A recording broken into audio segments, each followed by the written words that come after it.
Well, folks, it's another Monday night, and it's Airfix and Chill. We've got just us three at the moment. I think there's some more popping in later on. I understand that a lot of people, have other things going on in their lives, and sometimes can't pop on to Airfix and Chill. But when they do, we have a good time, don't we, gentlemen? So, oh, what's going on here? I've got noises starting and everything here. Hang on, let's stop that.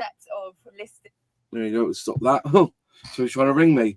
Anyway, folks, so at the moment we've got to Bodie go with James, and we've got John Alec, Scale Modelling, and plenty of people in the chat, which is good. I see model officers popped in.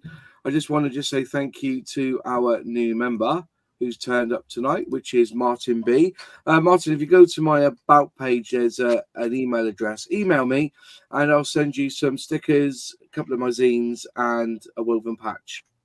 And if you've done a Concorde or an electric Lightning, and let me know, and I'll send you that woven patch for doing that challenge. But thank you for becoming a member. So we've got 9 in the chat so far. And also, like we said, Airfix and Chill is a multi-platform or multi-channel platform. So you probably see that Alex, well, there's Alex now, he's popped in. We'll add him to the mix anyway. Now he's here. If to unmute your mic, mate, if you want to chat. Yes, we go cross channel. Yeah, we go cross channel so that we have lots of people chatting. And Kevin M, can I get some stickers? Yes, you can, mate. Email me and I'll send you some stickers. All channel members get stickers and a couple of zines off me.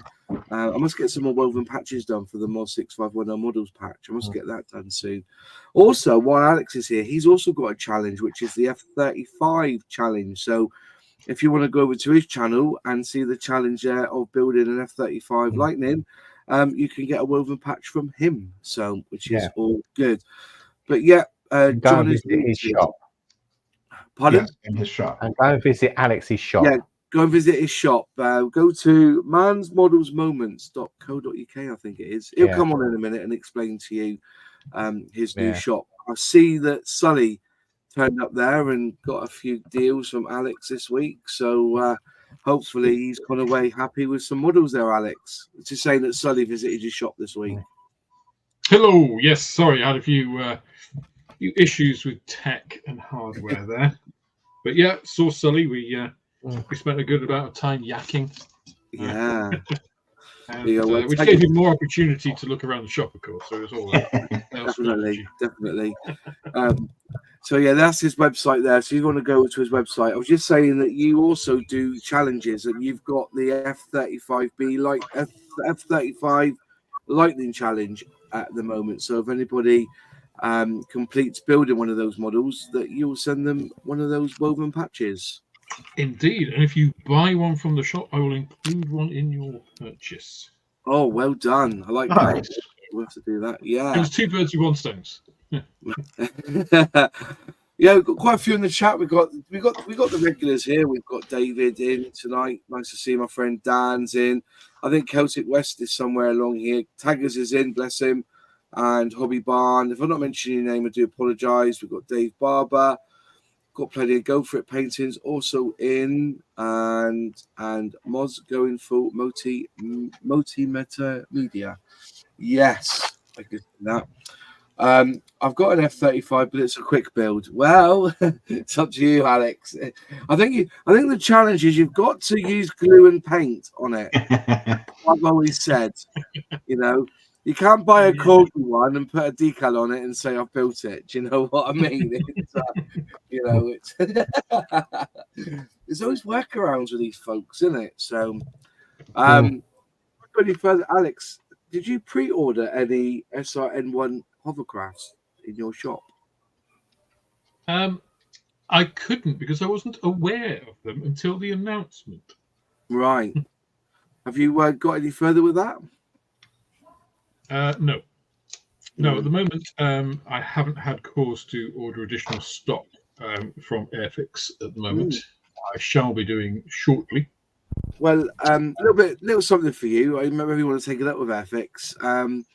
I ordered one pre-ordered a little bit later on in the day because I wasn't able to get to a computer and pre-order at the time. I just saw the announcement on Twitter from Jadlam or the email from Jadlam.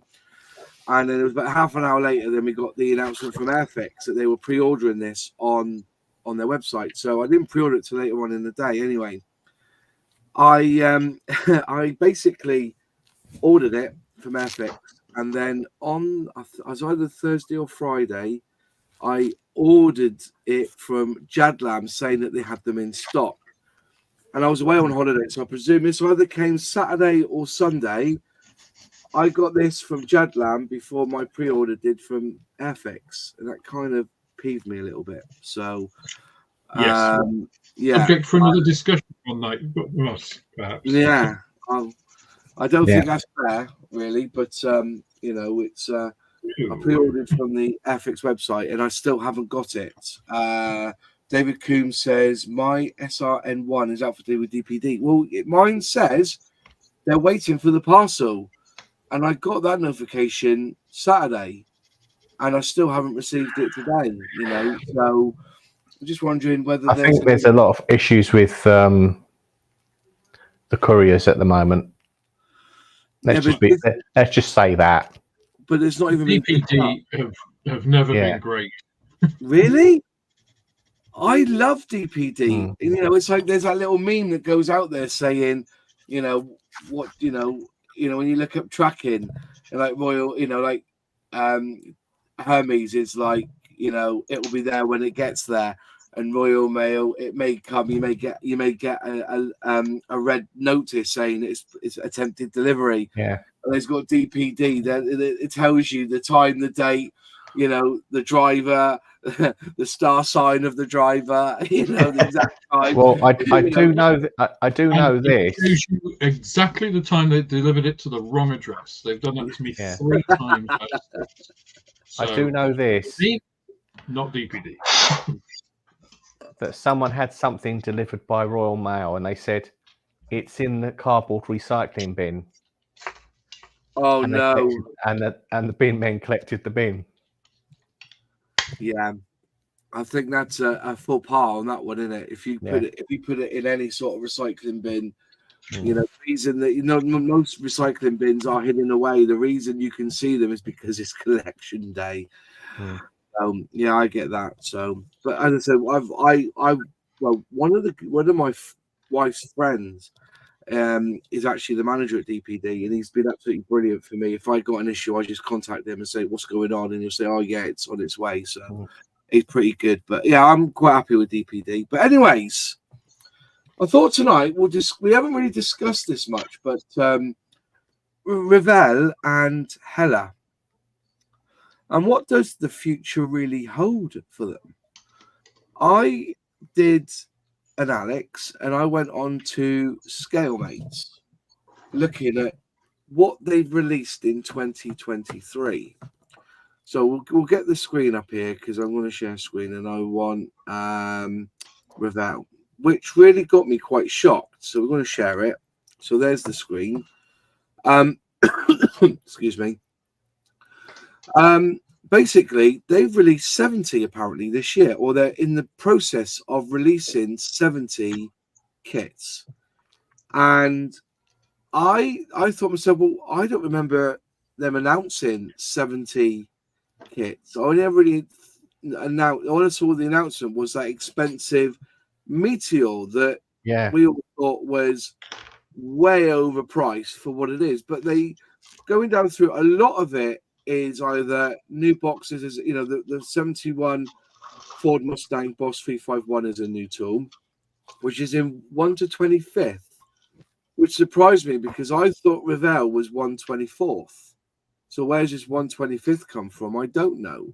So I'm assuming that anything car-wise coming from Revell is now going to be launched in a 125th scale.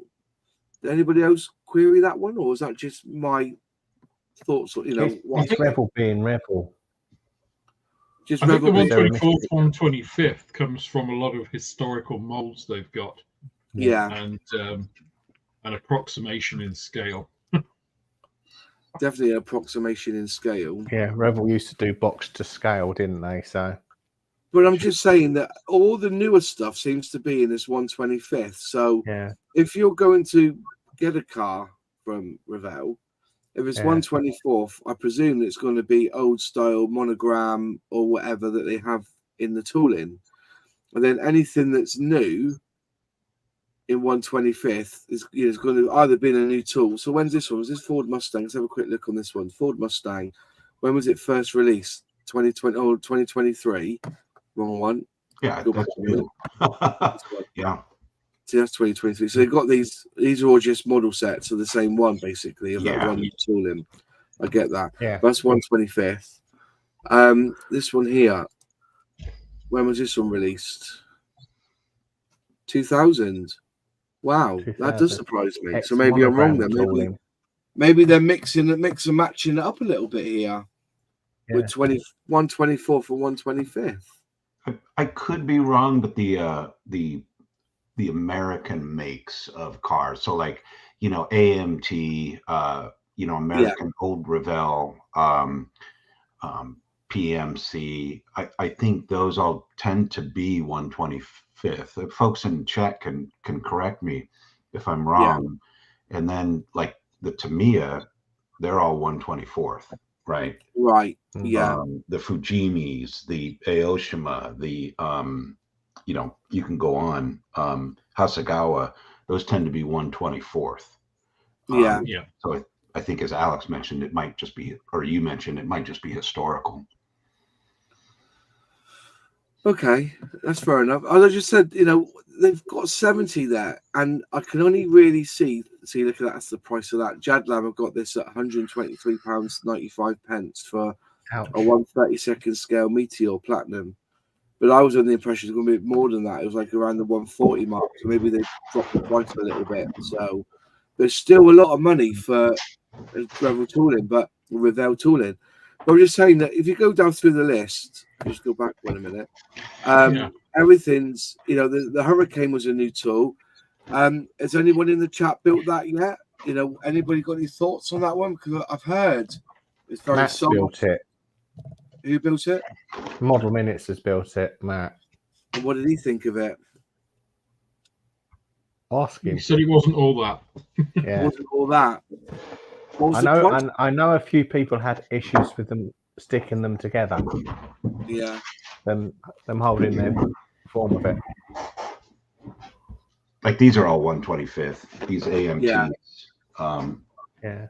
My Revell Charger was, I think, 1/25th. Yeah. So, anyways, it's only a 4% difference, right? 1/24th versus 1/25th. So. Yeah. Fenris is saying he's poorly. Get well soon, my friend. Hopefully you'll be back in soon. All Yeah. Right, you get well, Fenris. All right, you get Hope you well. feel better, buddy. Just scrolling down through. American scale cars seem to be tooled for America 1/25th, but then you've got Fenris is saying AMT tends to be 1/24 for 1/20th. Is it me or is like the car scales seem to be up and down? It don't seem to be like a standard scale, doesn't it? Yeah. Yeah. Like to me, it's little F1 cars. They're 1/20th. So if they're smaller, Yeah. they do make the model a little I've bit. got a feeling some of the Tamiya cars are 1/25th. Yeah. Yeah. Formula One car, the Yeah. P34 is available in, I think it's 1/25th Oh, okay, good. scale. Yeah. Yeah, they're.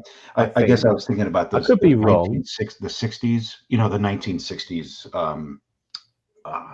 They were, I think, a lot smaller. Anyways, yeah. So Model Minute says about that Hurricane, it's fine, just not a super kit. It's like a 1/72nd, but in 1/32. That says a lot, doesn't it? Really, that does say a lot. Revell have a £99 Eurofighter Typhoon in 1/72nd this year, Rapid Pacific scheme, and it isn't even a new tool. Saying it's exclusive, but Hasegawa is releasing the same scheme for under £40. Yeah. What was it like, John? Put in the chat. What was it like building that 32nd Spitfire from Revell? Let me know. But on the Hurricane, it was all, I heard mixed emotions about it, really. Do you sell much Revell in your shop, Alex? Is it something that you've been buying in? No. No. I have my first order coming from Revell this week, and I've been very, very selective. The main reason I put the order in was for their glue. Yeah. The contactor stuff. Yeah, contactor cement. Have you got the Humbro cement in the precision poly? No. Any reason? Because I know you'll hate me for it, because I think the Revell's better, and most of my and it's also the way that Airfix do well. Okay, there's two main reasons, Moss. One, I prefer contactor. Okay. Two, I make more money on contactor. That's it. That says it all, mate. That just says it all, doesn't it? You know, margins on Humbrol products aren't that amazing. I mean, you know, you're not going to make a million selling models anyway, but certainly Revell. I understand the reason why a lot of people stop Revell is because Revell are quite appealing from a commercial point of view.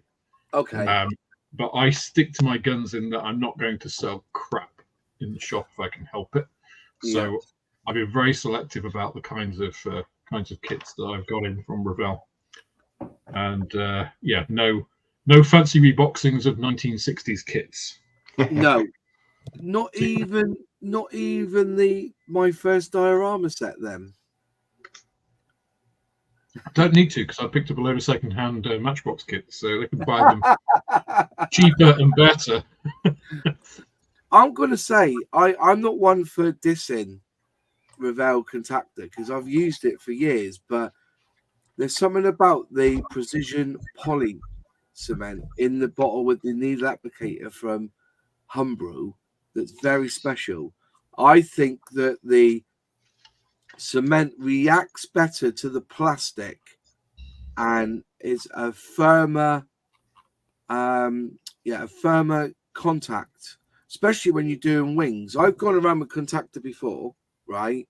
And the wings like kind of pinged apart.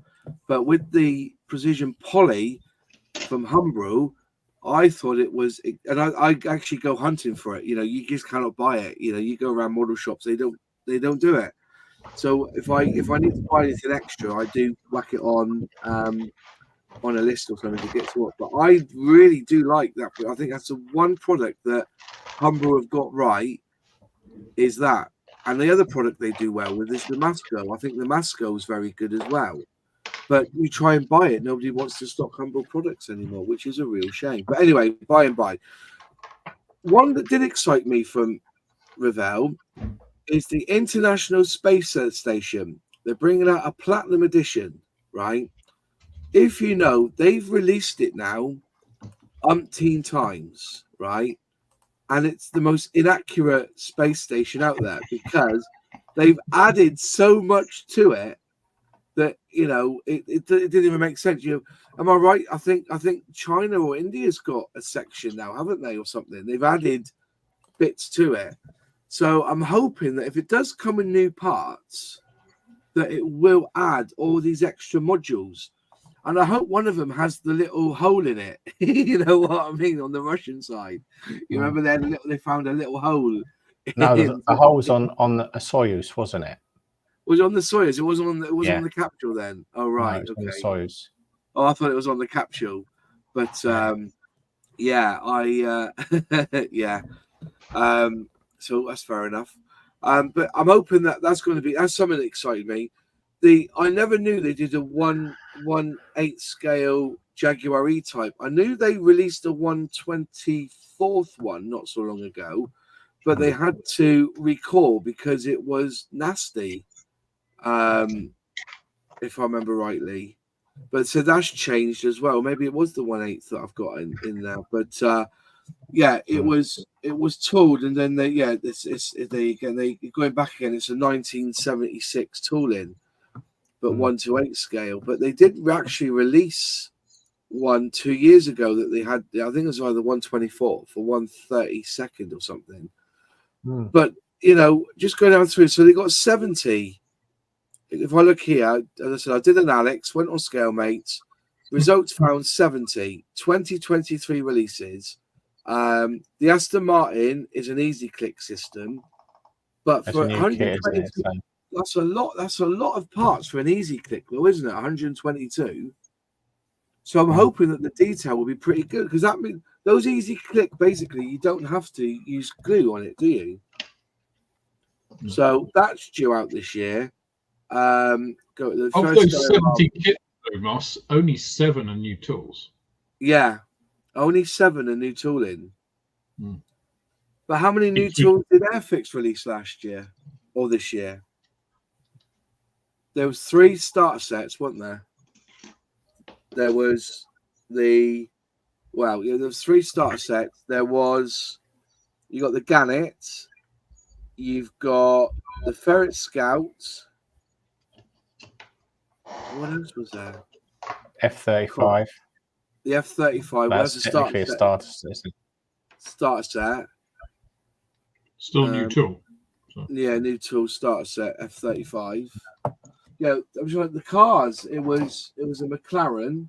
It was the DB5. Land Rover Series 1. Land Rover Series 1. There was another sports car, wasn't there? That was released. But yeah, so and then you've got the Gannet was a new tooling. The Ferret Scout was a new tooling. Sea King, did you mention that one? Sea King was a new tooling. Sea King was the Hurricane. So there were 9 this year. So 9 from Airfix then, yeah? Perfect. Yeah. The Meteor's due out soon. The Hurricane. But like I said, you're going down through. So you look at that Gemini space capsule, Crumbs, a Mega Hobby exclusive. Oh, yeah. I'm just a lot of it. Airfix released 48 kits, 48 releases this year. Yeah, 9 of which were new tools. So the ratio is a lot different. And if you think a lot of those that Airfix are releasing are specifically branded as Airfix Vintage Classics. Yeah. And then others like the Black Buck Vulcan, have new parts, some of which are correct, some of which might not be. Yeah.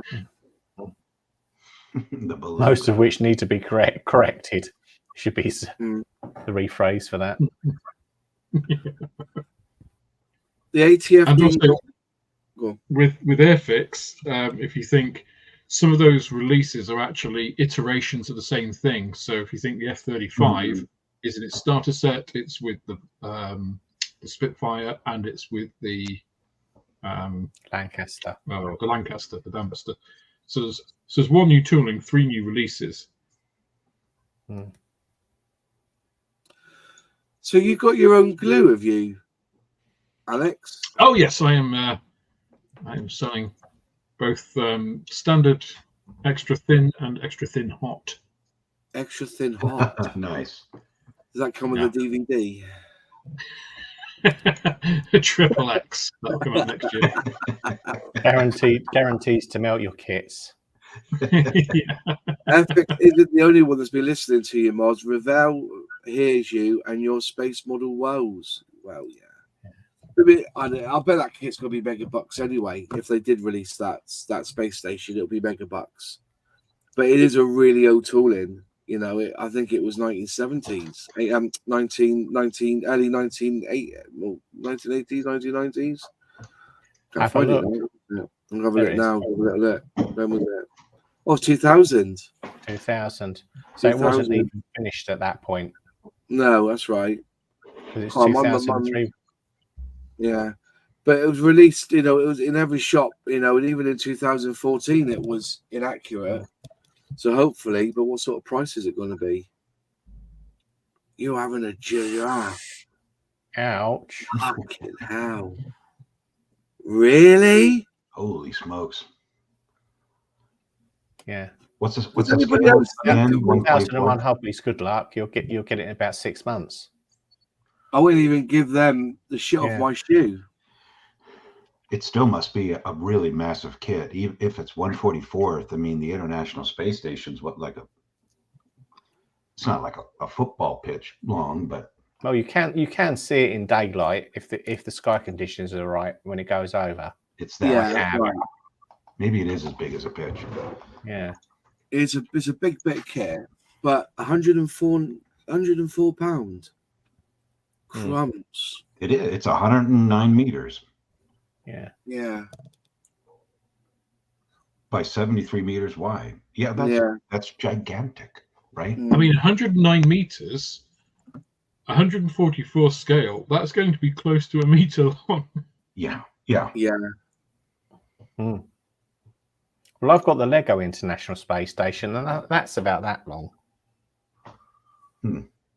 Also, that's the Platinum Edition, which means it will come with a whole bunch of photo etch and other stuff, Yeah.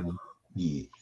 like the Spitfire Technic and stuff, which Yeah. comes with LEDs and all that kind of thing. Mm. So Revell are kind of they're re-energizing some of these sets with a lot of extras. But I think, yeah, but the thing, you know, like I'm just looking there now. I can't see a SpaceX Dragon coming into dock there. I see the Soyuz there. No, I can see the oh god, what's it? The Boeing one that went spectacularly wrong on its first flight. Starliner. Oh yeah. See the Starliner. I can see the Cygnus. You can't see the SpaceX with it. No. What's the Nasdaq? Is that the Indian one, Nasdaq? Was that Russian? No, it's Nippon. Japanese. Yeah. Japanese. That's the Japanese section in there, isn't it? Yeah.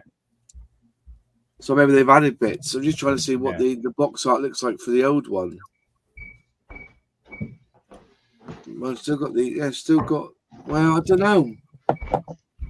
See, that box art is a bit thing because in theory you'll be expecting on that spot, if you bought the 144 version back in 2000, I suppose you'd be expecting a space shuttle in it because it shows the space shuttle in the box art. They haven't got it in the new one, but it doesn't look any different. It doesn't look any different apart from it's missing the.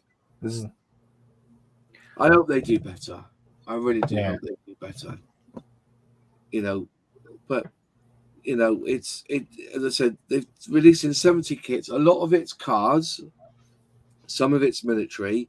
You got the first dioramas, which if you were going to build if you wanted to build a Sherman, that little Matchbox first diorama kit, you know, because it's Matchbox, it's good, you know, for if you want it. I just see Scott just asked the question here saying, I'm a new modeler 1 year, and in the short time I've heard very little positive to the extent I will never buy a Revell kit. Is that wrong? I'm going to be honest with you, right? If you see them cheap, buy them, because you will build experience by building Revell kits because it will challenge you. Do you know what I mean? Is anyone in agreement with that? I think, you know, if I see a cheap Revell kit, I'll buy one. I've got 2 or 3 on the shelf now that I've picked up for a tenner at a time at a scale model show from the dealer. I would, you know, and knowing that some of them are going to be more challenging than others. So don't, you know, if you think to yourself, you know, I want to challenge myself, then go out and buy a Revell kit. I would qualify that though, Moss. It's like if you're starting out in modeling, I would still do your research, look on ScaleMates to see exactly what it was, because some Revell kits.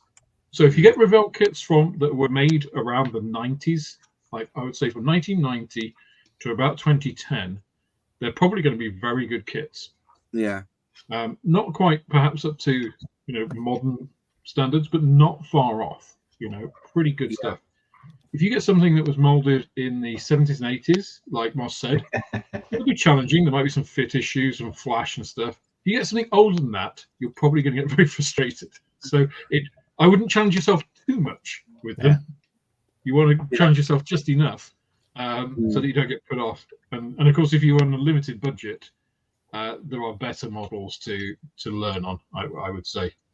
You know, any of the new Airfix toolings, you know, Hobby Boss small scale models. There's a lot of stuff out there that you can learn on. so you don't have to go back to like a 1970s, 1960s Revell kit and end up Or an frustrated. ex-Matchbox kit that's lurking in Yeah. the range. Yeah.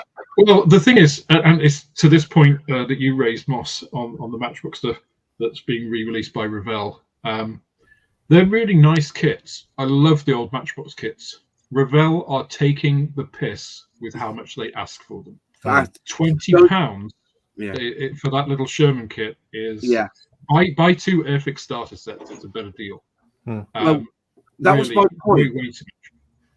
That first diorama, I was pleased to see there was a Matchbox inside, but they only give you 2 paints. So you can paint the tank, but you can't paint the diorama bit. So it's not even your first diorama. You paint it green, it was just very well camouflaged, Moss. Yeah. But I still, but still, you can't paint the stonework green, can you? It's just a lot of algae. Well, it must have been, yeah. But that's my point. You know, if I like the premise of it, first diorama set. So you grab a Matchbox with the diorama, with the bridge, but give us something more. Give us the paints to do the whole lot, not just paint the tank. And they give you an outline of how to paint the tank, but they don't do. There's no call out for the bridge itself. And I just thought, you know, luckily I got mine for a tenner. But you know, that little Matchbox Sherman, the best 1/72nd. I'm going to put it out there. If anybody in the chat will agree with me, the best 1/72nd Sherman out there is Heller's. There's so many different Shermans, Moz. Yeah. So it's a question of whether they've done the research on them, unfortunately. Put an 88mm shell in it at half a mile, they're all the same. Yeah. That's an interesting. That's the problem with Revell. You never know what you're getting in the box, and if you're new to modelling and don't know about scale mates, you could be very disappointed. Winky eye, winky facey emoji. Yeah, I get that. Yeah. So we just asked a question about. Where's it? I'll go back a minute. Sorry, just a quick question, everyone. I'm very new scale modelling. I've seen on Hobbycraft quite a few cheap Academy kits. Are they worth the buy? I've not heard of them before. Academy's pretty. It's above average Academy stuff. And if in Hobbycraft, if they do them cheap, buy them there. Because you know they do. I think Hobbycraft buying a shit ton of models, then realize they can't sell them all, then nip them off quickly, if you know what I mean. So yeah, always worth looking at Academy stuff. John Parker says he was going to come on time. He's had to go to work, Preston. The Revell kits are often okay, but check the internet for reviews on everything is printed by. I think we've got a bit of feedback there from you, Plastic. I've just muted you a minute. Do you want to change your mic? Academy are good. Let's quickly go down through.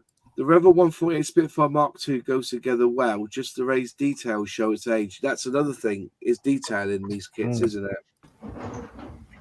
Detail. Are you all right there, Plastic? How are you, my friend? I'm very good, thank you. Sorry for the delay. That's all right, no worries.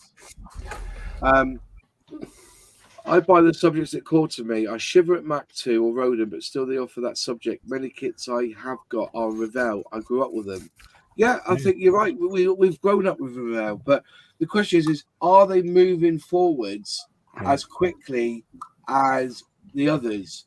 You know, you look at what's come on the market in the recent 5 years.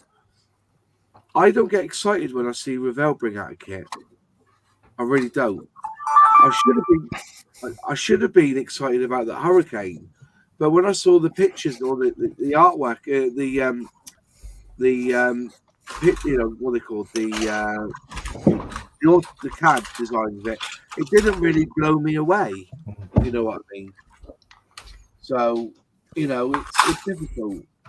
But when was there you go, John Alec? What was the last Revell kit or monogram kit that you built and painted and did that? Were you happy with it? Oh gosh, so I can't remember the last time I've done a monogram. kit, and I grew up on those. Monogram, Revell, and Tamiya were basically all I built in, the mid-late 70s, early to I guess all through the 80s. But Revell, I like the Revell Germany kits. I think that they're really nice.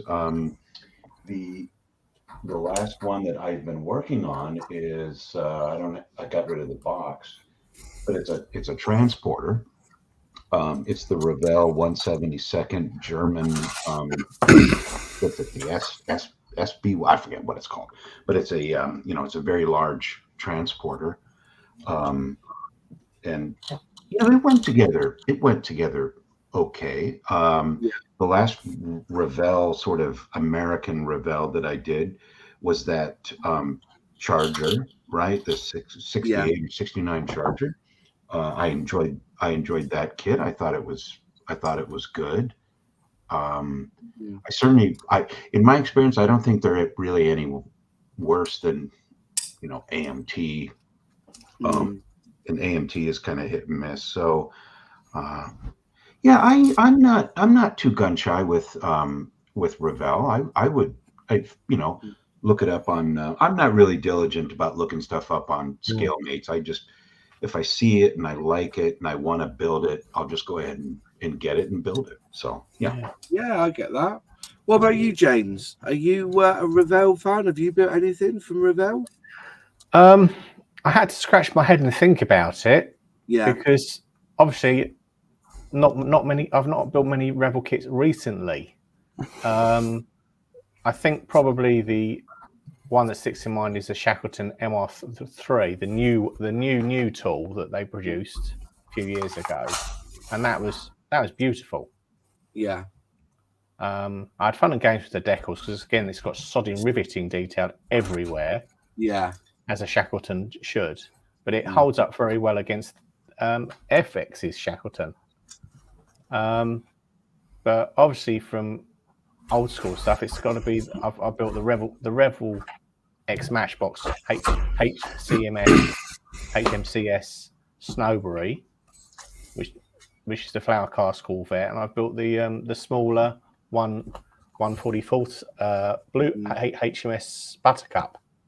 Yeah, which is again an iteration of the Flower Class. Yeah, and also I think I've on the shelf of Doom, which is in various places, is a Lockheed Ventura, which is obviously the last monogram, one of the last monogram toolings, and that is absolutely beautiful. But again, I had problems with the paint and I gave up. So yeah. I get that. I do get that.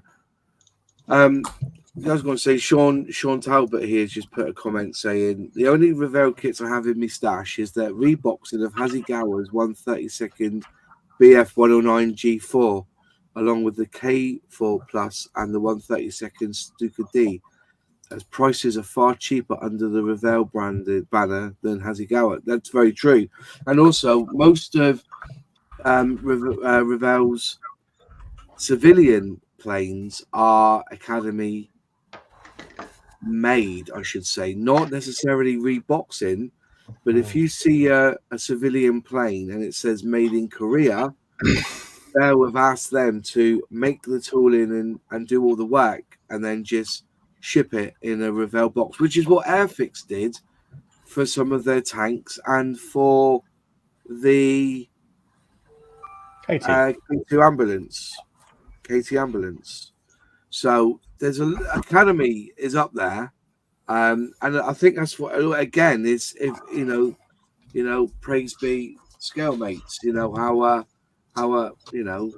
our Bible really when it comes to sourcing where the toolings come from, so you don't lose too much of you research what you buy.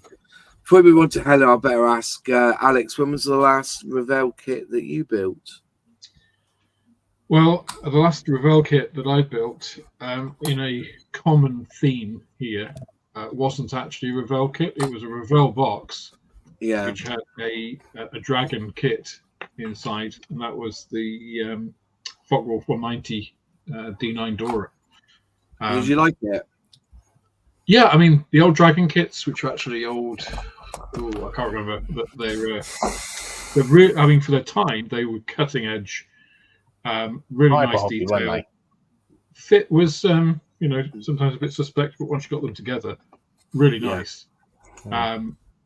So yeah, I was trying to think of the last Revell tooling that I actually made, and I think it goes back to what I was saying about before. Those kits of the early 90s, early 2000s would probably be the Condor, the Focke-Wulf 200 Condor, which again is a lovely kit. But I don't think, it goes back to your prior point about where they're going. I think they reached their pinnacle at that point. They haven't really gone back to that level. They lost their way in the same way that kind of Airfix did for a long time. They got purchased, and I don't see them coming back to that sort of level, because then they were making innovative kits that nobody else would do, much in the way that Airfix are doing subjects that other people don't do. They specialize in British ones. Obviously, Revell tended to focus on German. They do seem to be doing more in the car sort of civilian stuff than the military, whether that's the mission that they're, kind of not up there and they're hedging their bets into, somewhere that was a bit more niche. Well, I don't know. Revell had basically cornered the market on the quirky jets, hadn't they? So from the Luftwaffe, that were the end of the ones, the what ifs. Well, and the bigger stuff. They did the Viking, the Blom & Voss BV222, huge kit, the Ju-290, massive maritime reconnaissance plane, and then, like you say, all of the fun kits like the Flitzer and the Arado AR, the E555, the Blom & Voss BV194. Yeah, all of those, and they were lovely kits. They also did, around the 90s, their 172nd range, and you still see those kits around. The Messerschmitt G10, ME109 G10, the Spitfire Mark V, the Focke-Wulf FW 190, the A and the F, and the ME262. They're beautiful kits. That ME262, I've got about 6 copies of. When they came out in the 90s, they were £3. But that's probably say $9.99 today. They were really, they flooded the market with them. They were the best kits you could get of that type then. But that still represents really the pinnacle of what Revell have done and are doing. I don't feel that they've gone past that. They kind of went through this, let's say, the Humbrol years that Airfix did, where they were just didn't really know what they're doing. They did that a bit more recently. And then since they've been purchased, I think they're finding their feet. They don't seem to have really found that niche, found their feet of where they want to go. They seem to be doing a lot of reboxing, which is understandable. They're making their money. Yeah. But I don't know whether that's going to cut it in today's market when you've got manufacturers like Airfix, Tamiya still going on. You've got ICM and all these other companies from Ukraine and other Eastern European countries. So I think it's going to be tough. I think you make some valid points in. When you hear and you look at Airfix, and they announced in their financials that they have a lot of overstock of kits. And sometimes I just think when they say, we're going to release this, whether Revell are thinking we've got to get rid of this stock. So take the stuff out of the bags and just put it in a fresh looking box and do that to try and get rid of it. I don't know. It's, running a business is tough. And if you've got stock levels, you've got to store the stock, trying to get out there. And if Alex, if you're like the average scale model shop owner, you will cherry pick the stuff that you want in your shop. Yeah. So overstock to them will be massive. 70 kits, and shall we say 90% of them are reboxings. It doesn't bode well for them. And you look down through that list on ScaleMates, it doesn't just say rebox, it doesn't say new decals, new parts. They're pure reboxings. there's not a different scheme where Airfix seem to release it with a different scheme. Yeah. So you're going to get different decals, and after Different a time, tooling. then they retire them into. I presume they'll retire these kits into a vintage classic range where what you're getting is going to be an old tool and it's going to take a bit of work. But the other thing, Moss, is that just speaking to Revell, and it's been mentioned several times about the reboxing, and so my dad got me into scale models when I was 5 or 6, probably way too early. But I remember when I was probably maybe more like 7 or 8, I remember him always saying about Revell back then. This is back in the hazy days of the 70s. They had the same reputation then. This isn't a new thing about them doing reboxing, about them having loads of flash, about them having fit issues. At the time, the contemporary, I know a lot of people look back with rose-colored glasses, but they were still seen as not great. They weren't seen as the leading manufacturer back in the 70s and 80s. So. Well, I can remember being shown it's conversely. It's obviously the Matchbox kits when Matchbox were at their heights before they went bust. Obviously, the Airfix kits were like, ugh. Yeah, horrible. Because that crap plastic as well. People don't realise how crap the plastic was as well. Yeah, that ties in. I think if I think about all the years ago when I was building kits, I think the reason why I liked Matchbox kit was the plastic was pretty good. Yeah, in a Matchbox kit, it was robust. That's the word. Yeah.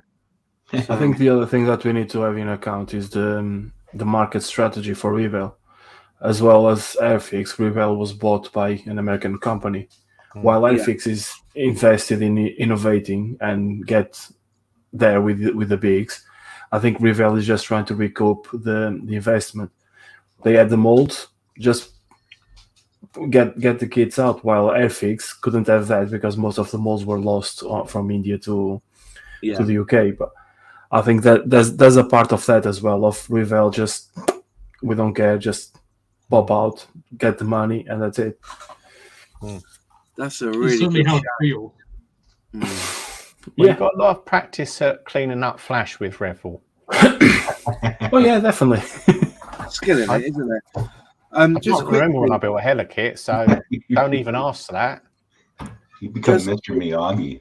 I mean, just quickly, Tiger's raised a good point. I bought a Revell kit at the moment. Would have preferred a different manufacturer, but it seems like it's only Revell who does the early versions of the Leopard 1 in 1/35th scale, and it is a 2015 tool. Yeah, don't get me wrong. You're talking. This is the trouble with some of their kits 10 years ago were pretty sound. It's the decisions that are being made now by those at the top of the tree on where they're going to take Revell. When you get their catalogue, you get all this new boxing and everything, but you got a third of it with their drones, with their RC, with their 3D puzzles. They don't really know what they want to do. But don't get me wrong, Revell now is like Airfix back in the day where they were releasing everything. Not just model kits. There was games, there was toys. They were even producing. And I've got one here somewhere. I have the the flower models and stuff like that. It's it's Tamiya do all those in Japan. Yeah. So, but yeah, Sean Talbot says I grew up on Monogram when I lived in Vancouver, BC in the late 60s, early 70s. John Parker's right. The Revell P51 change. The P51B 32nd scale was a lovely kit and one of the best 51Bs on the market. But again, you're looking 10 years ago, isn't it? It seems to be that sway in what's being reboxed previous to when they had a bit of a rise in their creating of tooling for different models to what's being released now. So if they could keep releasing those 10-year-old stuff that was pretty good, then maybe we'll be, maybe good. Being many minutes I did a Monogram kit was pretty good. I think It was a B24, the last Revell kit I banded partway through. I've done some good kits from them, but it's been a long time. Fair enough. What about you then, Nunu? What have you built Revell wise in the last? Revell wise, I built 2 ships, the Pilgrim Mayflower, if I'm not wrong. Yeah. And I built another, the Golden Hind, I believe. Yeah. Which were fairly good for their age. And then I built an F-16, which was a bit of a trouble, and a Tornado, both Tiger Meat specials. Yeah. Which they were fairly decent, but I wouldn't go with Revell, not even the closest. But again, that's my experience. I might be talking rubbish because might be the only kits I got they were trouble, but yeah, it is what it is. They rebox a lot of ICM kits too at Revell, and a lot cheaper. Yeah, I get that. They do as well. They do a lot of Hasegawa kits like that as well. Dan Usher would like to know who did the tooling and pressing for Eddie from Iron Maiden. ACF Nugget says, really interesting, if Revell removed their worst kits, listed tooling dates, they'll get a lot less hate. Yeah. Hey, there's a really good point there. If Revell didn't box up their old shit, right? Say they drew a line and said 1990 and no earlier, and I would accept them even if they didn't do any new releases, because you're absolutely right. You can buy an ICM kit cheaper through the Revell. Revell have a larger distribution network as well. I'd be happy if I knew that they were all going to be ICM or Hasegawa or Italieri or Zvezda kits. I would buy Revell without hesitation then, because I know what I'd be getting, and it wouldn't be old Revell shit. Yeah.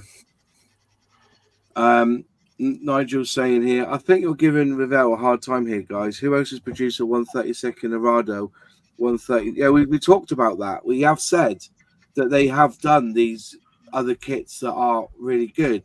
Yeah. We're talking really. They did the Arado float plane. It's absolutely superb. Yeah, but when was that produced? When was that produced, though? That was a few years ago. It was. It's very hard. It's very hard to get. I mentioned before. So yeah, we've mentioned all this. The HE and all the reason, but are they still releasing them now? Have they done anything different with them? Have they added new schemes to them or anything like that? No, it was a 2010 release, that Arado. Yeah. Last released in 2015. That's the only 2 times they've released it. Yeah. That's what I mean. We're talking without backing, but we're talking about what's the future for them now, Nigel. That's what we're asking, because we went on to Scalemates and everything basically is rebox, not necessarily retooled or new parts or decals. It's very slim pickings, and a lot of it. Sorry, Master. Yeah, and the problem is that what are they producing now that's going, wow, I need that kit.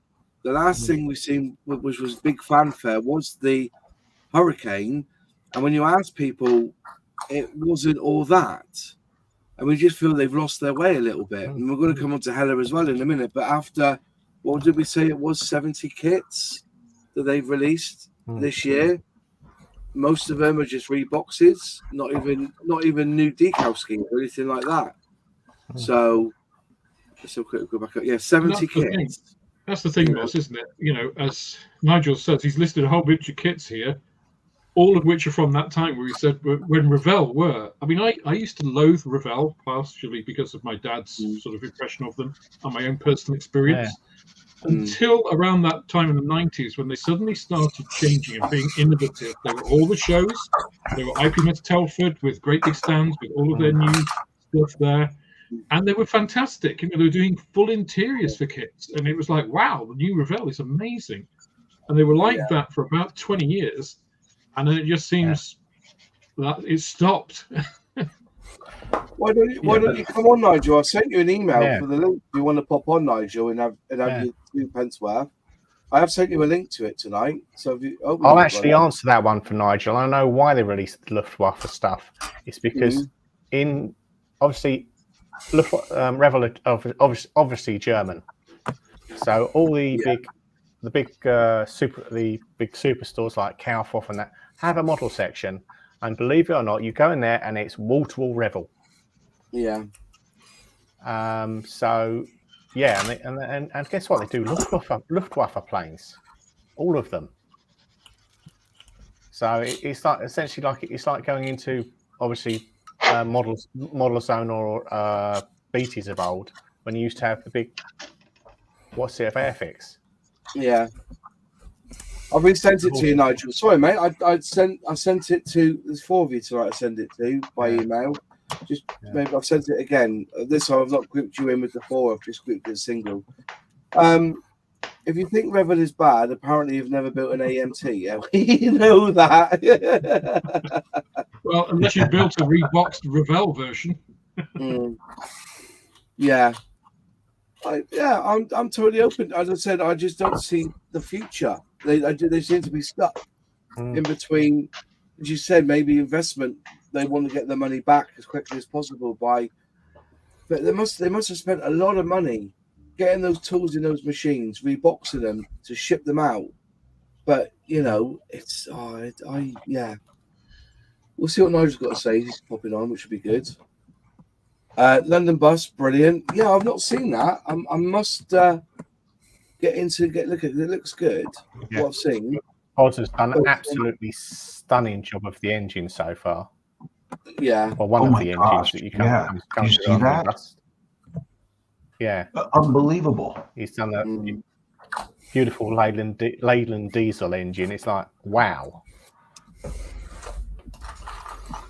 I totally agree. I was blown away when I saw that. Yeah. It's the size of a matchbox. Yeah. Wow. Look at that. What's the price of it, though? It's £124. Crumbs. It's a lot of money, isn't it? 124 quid? Is that 85 quid on Amazon. Are they? Yeah. Wow. Mind you, what red could you use? You couldn't use Ferrari red on that, could you? Jim says, I've seen Revell kits and Reebox versions that date back to the 1960s. I remember building a few of them in the mid-70s. Yeah. As I said, it's not a case of what they're doing. It feels that they seem to be stuck in that little rut on whether they've got to get the money out or not. I don't know. Well, but Nigel is right. If you're looking for something else, Revell can be okay, or artillery, which I build a lot of. Yeah. Here he comes. There he is. There you go. Iron Nigel, how's you, mate? You got your calls right? Just turn you off here a minute. No, we're not dissing Revell.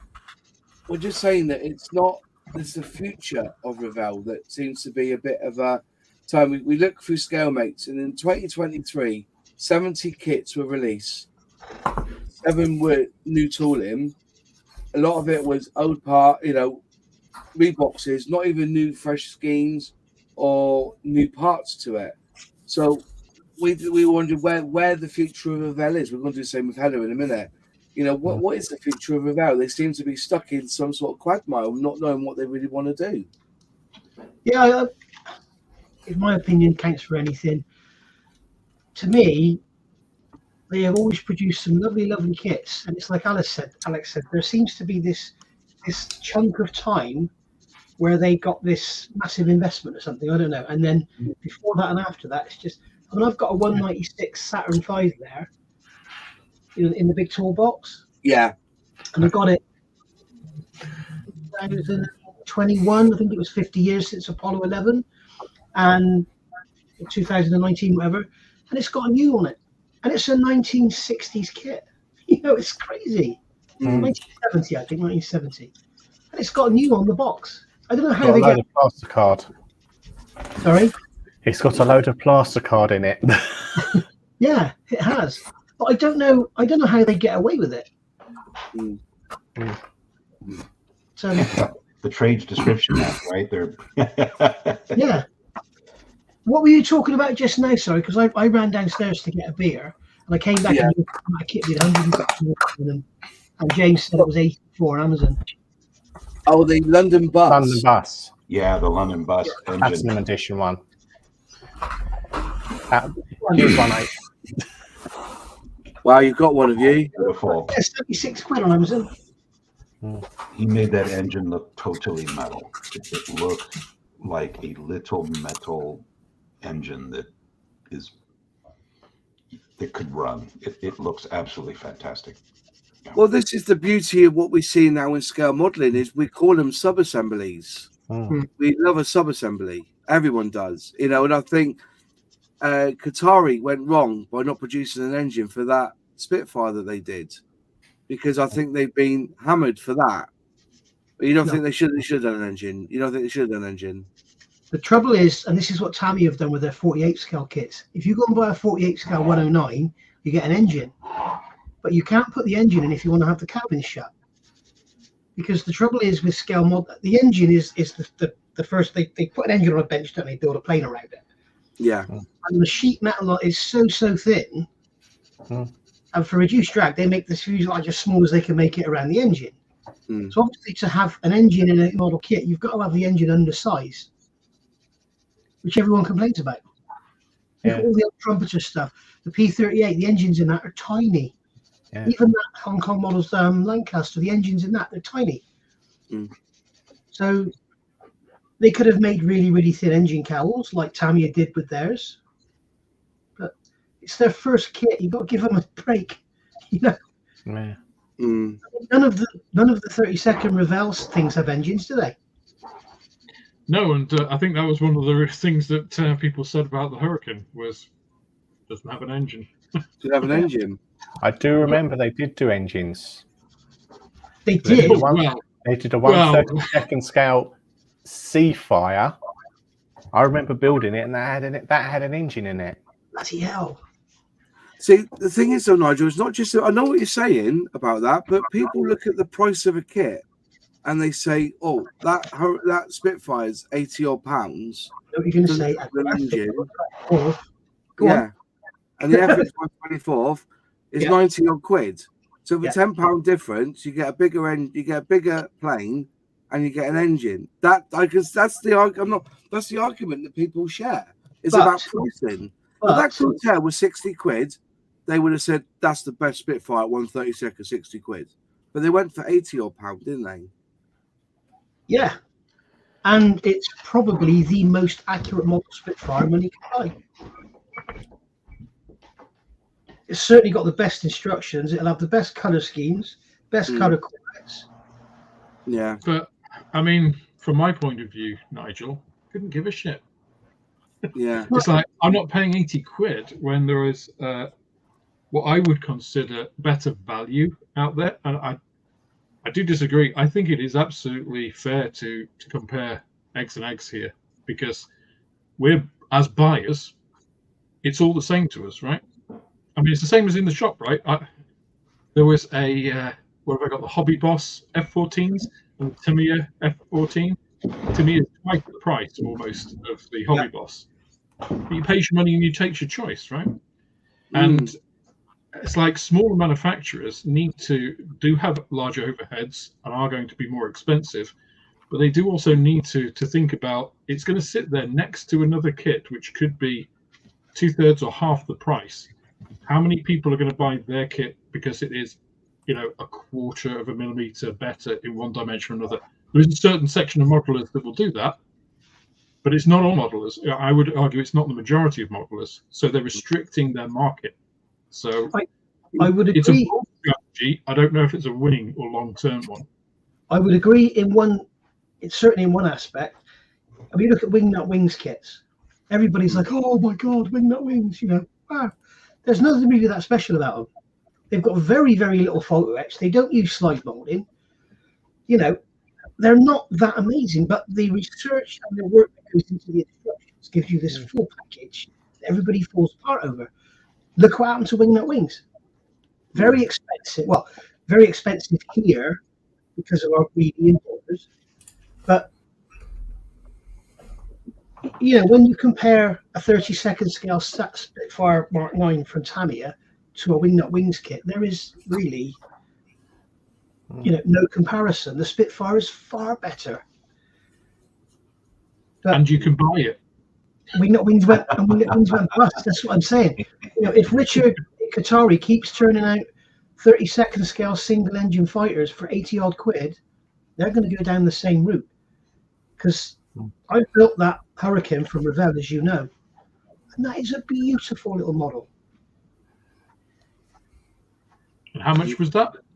40 quid, I think. You probably get it for 30 now. I just ordered the BF 109 today from Revell, £26, purely because Airscale have sent me a load of resin goodies to go on it. Yeah. Well, I'll get the kit so I can show them off. 26 quid for a 32nd scale BF 109. Yeah. Yeah, and that's it, isn't it? If you can buy, well, let's take the Revell, as we're talking about Revell Hurricane, and you're disappointed it's not got an engine and stuff. Well, you can spend 40 quid on accessories and bits and buy an exterior, an aftermarket engine and things, and have a more detailed Hurricane than the Qatari Spitfire, which might be slightly more accurate. But are you going to go for the experience of building either a kit at half the price, which is roughly comparable, or something that you could really go for the same price? I think most modelers are inherently a bit, I don't want to say tight, but we look for value, right? Yeah. Apart from those things that we just have to buy, in which case we'll just self-justify. But most of the time we're looking for what we consider a good deal. And if accuracy is absolutely everything to you, I get the Qatari piece. But if it's not, I'm not talking about glaring errors, but I'm talking about, half a millimeter, wingspan, millimeter or two on length on a 132nd kit is, it's like, come on, guys. Unless you've got them next to each other, can you actually tell? Even if they are next to each other. I remember people going over here, weren't they? Everyone was saying that was 3 millimeters too short or something. On the thing about Wingnut Wings, somebody left a comment on one of my videos about the whole Wingnut Wings debacle. Apparently, at the time, Peter Jackson had a company replicating planes 1-to-1 scale. Yeah, he still has. Yeah, he still does. And that company, one of the guys at that company fleeced him for millions. Right. And apparently he had to choose he had this new accountant come in saying this guy's stolen all this money from you, and he had to pull back on the money going to Wingnut Wings and invested it into this scale, building vintage.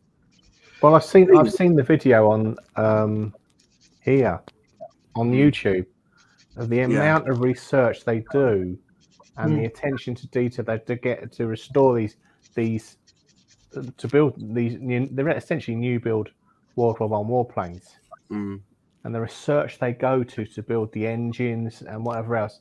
It's all that research material. It went somewhere. Yeah. Well, don't forget, Wingnut Wings is still a registered company. Yeah. Peter Jackson is still the owner. The website still exists. Wingnut Wings could reappear like that. Yeah. It hasn't gone anywhere. It's still there.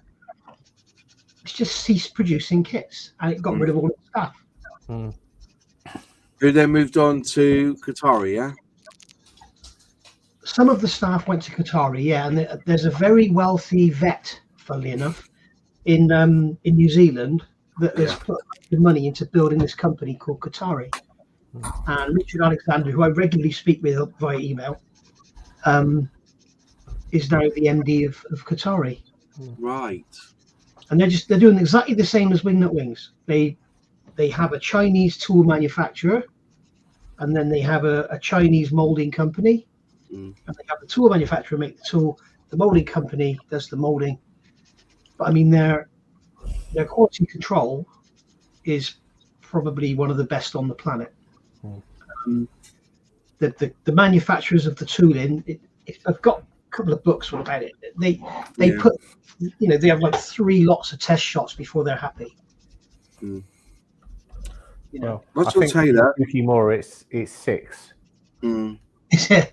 Yeah, because they make the tooling out of, and originally made the molding out of copper.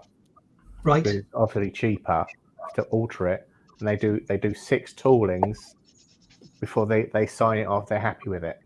Yeah. But I mean, you Mm. say Wing Not Wings is still a registered company, Nigel. It kind of brings up an interesting question, doesn't it? I did this in the video I did on Airfix. It's just like, well, what actually is a company? Because if all the people have left, and yeah, it's got a name and a website, but can you really say that that's the company? Because when it starts, it's not going to be the same. As you said, the research that goes into it, really, the company is the people within it, right? That company was Richard Alexander. Full stop. I mean, yeah, they had some fantastic designers and CAD guys in that. But the research and everything everything had to go through Richard Alexander. He was the final word on everything. And I mean, that guy is Mr. Accurate. He's unbelievable. But the company, as the company name, the brand, all still exists. Really? Yeah, but that's it. It's the brand, isn't it? I mean, it's like comparing Airfix today with Airfix in 1960. There is no comparison. They are completely different. The only thing that is the same is the name. Is the brand. Everyone Yeah.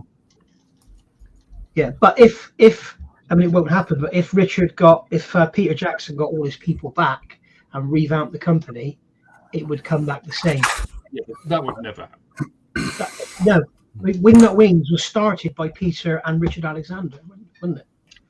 But I suppose swinging this back to Revell for Moss, it kind of goes to the same thing with Revell, though, doesn't it? It's been through what, 2 or 3 management buyouts in the past 15 years. So is it really even any more than a brand at the moment? Are they still Revell GmbH? No, they're Revell Carrera now. Yeah.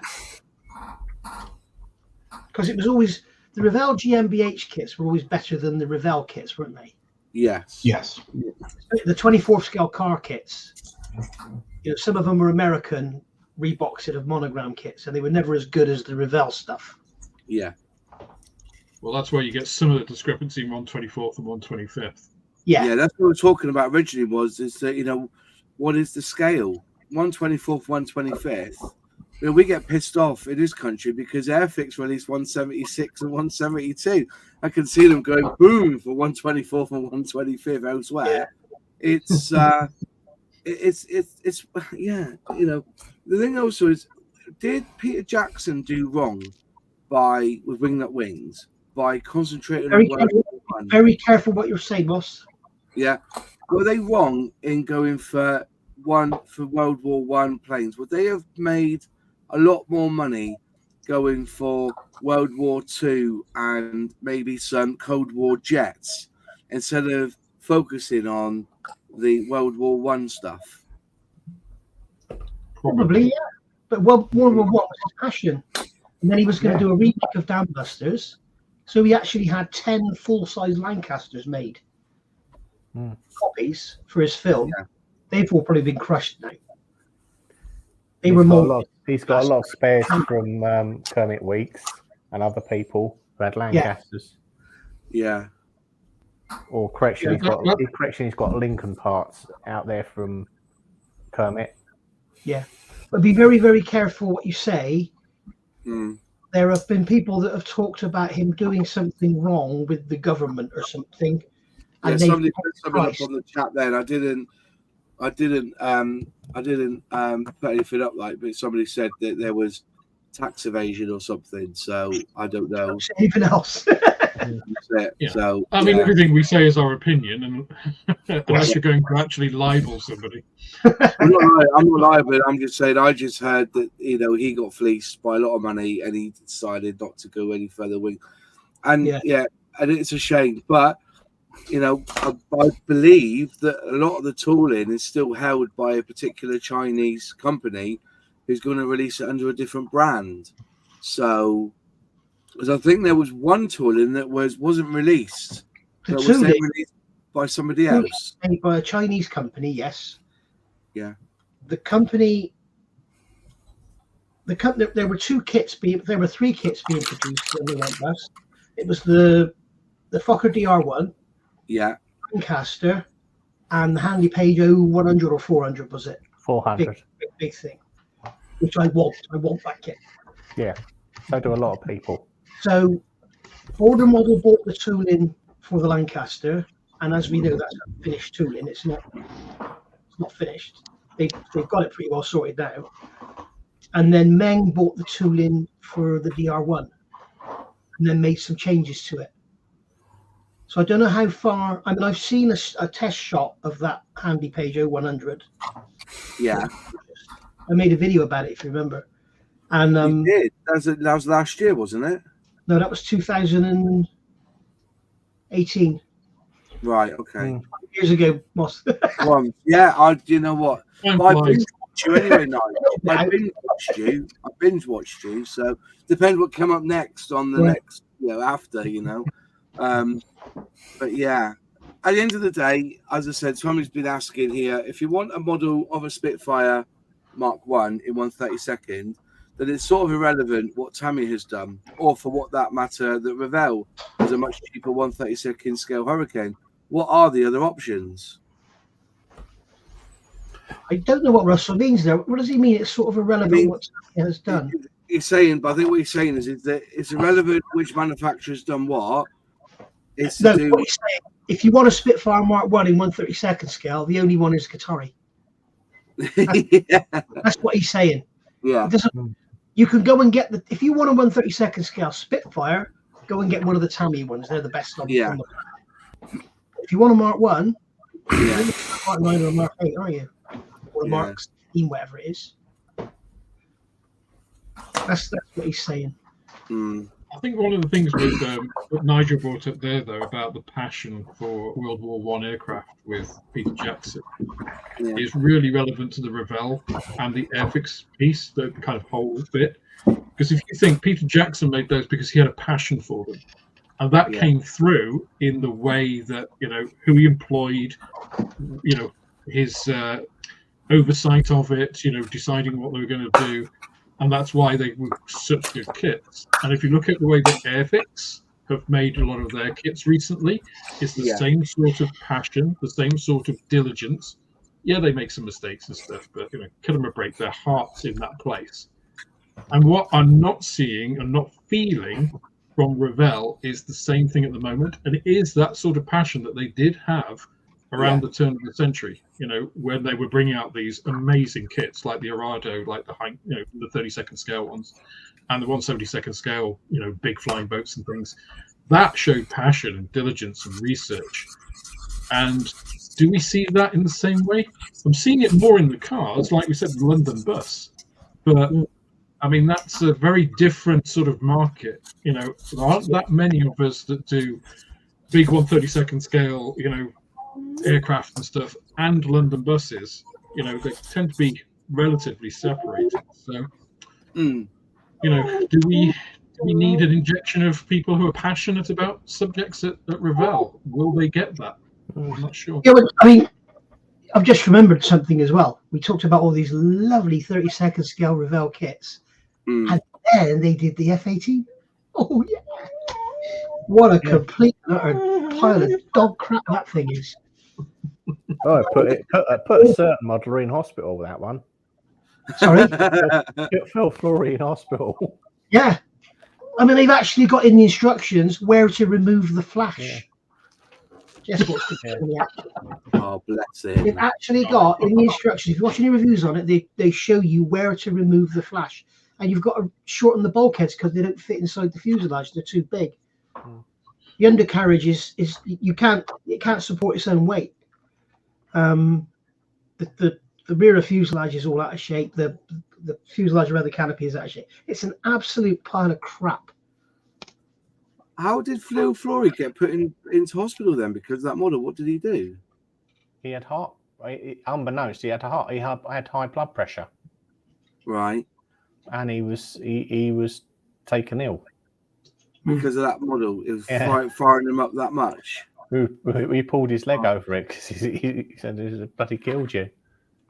Because he came up with the thing. Every year he does a theme. He said this year it's go big and go home, and we said it's go big and he went to hospital. Did he build it? He did build it, but In then flight? and then he had the undercarriage collapse, and he had to put a clear resin piece of perspex underneath the fuselage. Yeah, it is a pile of shit. Because he finished it, he had it sitting there, and he walked out the room, and it went thunk. Yeah. If you look at my build, I've put wire in the undercarriage and bent it up in, so it's really strong. Yeah. Well, as I said, it hopefully Revell will find their way in all this. As you said, they were bankrupt 3 times, taking over 5.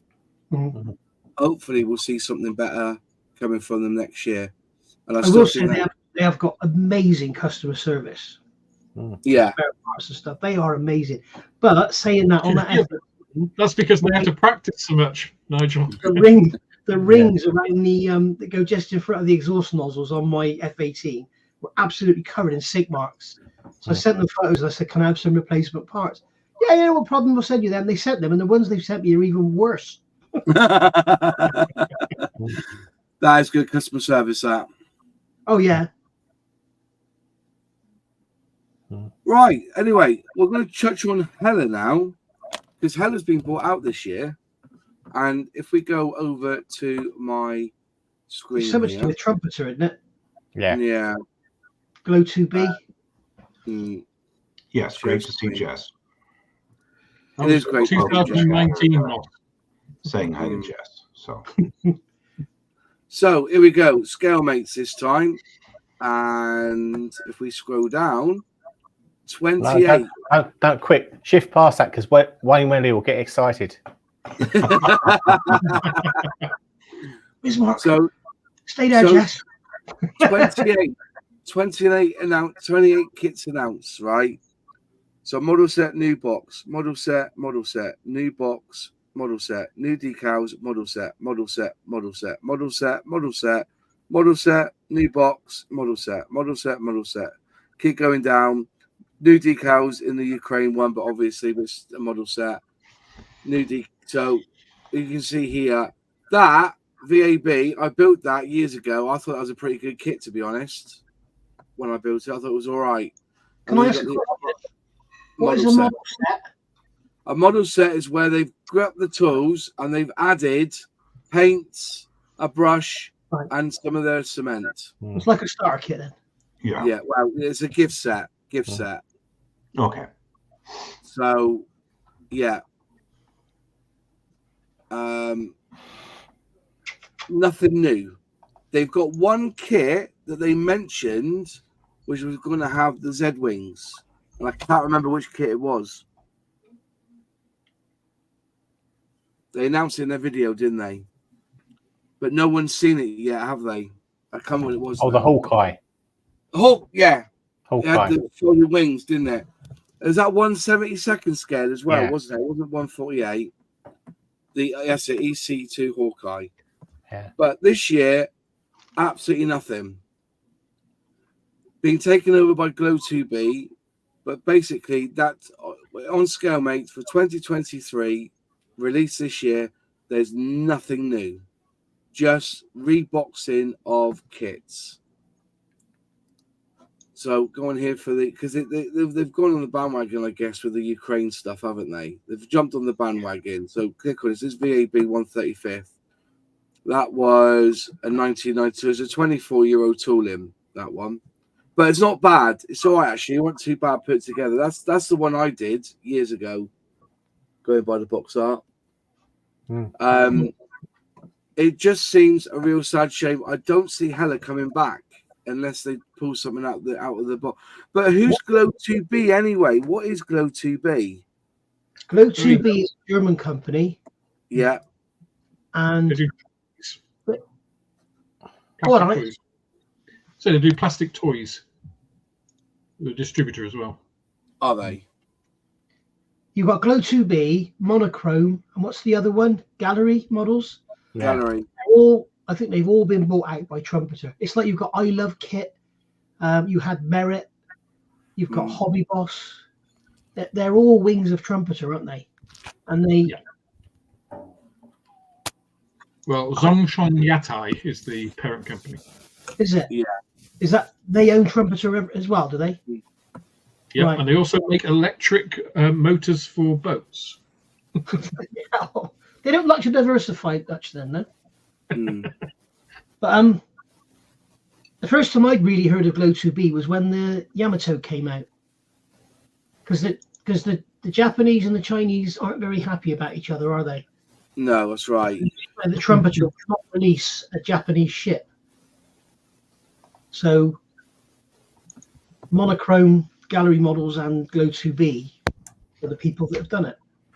Mm. Same here, Nigel. I hadn't heard of him before until the Yamato came out and had these different distributors based on, or labels or brands, whatever, based upon where you were and in the world. Yeah. And, wow, what's Glow 2B? Yeah. What did I buy recently? I bought a kit recently, and it came with Glow 2B on the box. Yamato. No. What have I bought recently? They're probably a distributor, Nigel. Well, they do well. make their own stuff as well, Glow 2B. Sorry? They do make their own stuff as well. Mm. I reckon they're just boxy Trumpeter stuff, aren't they? There might be the case. With the kits, I mean. Mm. It might be the case. Because it was strange that the monochrome and the Glow 2B Yamatos have got different instructions and different decals. Mm. It's exactly the same. And a different sticker on the box. Yeah. Yeah, nowhere on the box does it say Yamato. Yeah. What the hell did I buy recently? It came with a Glow 2B on it. If Heller did vintage classics, they are head and shoulders there for the time. Well, they were, believe it or not, Heller are releasing a kit this year. Well, not releasing it, but reboxing a kit that was originally an Airfix release. They seem to have that tooling never got sent over to Airfix at the time. And now they've cleaned it up and they're going to release it. I can't remember which one it was, but it was an Airfix kit. Jaguar GR1. That's the one. Well done. 148 Thanks scale. for reminding me. Yeah. I've got the Airfix Land Rover here. That's Heller, isn't it? Yeah, that's Heller. Because that was the thing. People, if you go back, Airfix never released a Land Rover, their own tooling. It was always Heller. They bought JB models and released them in 176 or 172 scale. They did bring one out with the Bloodhound, and they did bring a 148 Snatch Land Rover out when they did their Afghan. One of those. But all the other Land Rovers that Airfix ever released were other main manufacturers or a tooling that they bought off somebody else. In fact, I've still got it here. I think I got it here somewhere. Why haven't they re-released that bloody Land Rover? God. Well, that 148 one. It's one of their best kits they ever made. I've got one up there. I know you have. Yeah, it's you can do a lot with it as well. Oh, there you go. Yeah. Yeah. It's it's a shame they won't release it. What's that, sorry? There's two in the box, isn't there? No, there's only one, I think. There's one with hang on. Yeah, one Land Rover, plus you get all the figures with it as well. Right. Did they do one with two in the box? The Just quad thinking bike. of the ATV. Right. I don't know where I got that. The little quad bike. Right. Yeah, the quad bikes. You got two quad bikes. One with with two trailers. One with accessories in, and one with a bed on it. So I built that quad bike. It was really nice little build. It was really good fun to build it. And you're thinking it's 148, but it's no bigger than your thumb. Do you know what I mean? When it gets to that, if they did it in 1/72, we'll be floored. You'd never do like that. Like, you're trying to get it in. I was just thinking then I did the Bloodhound when I was a kid, the Land Rover. And that Land Rover must have been about 1.25 inches long. Yeah. In fact, you could probably have built that. They could have done that like a submarine, just done 2 halves of it, then you just glue them together and remove the seam line. Yeah. You know what I mean? It was tiny. But that's coming out this year again.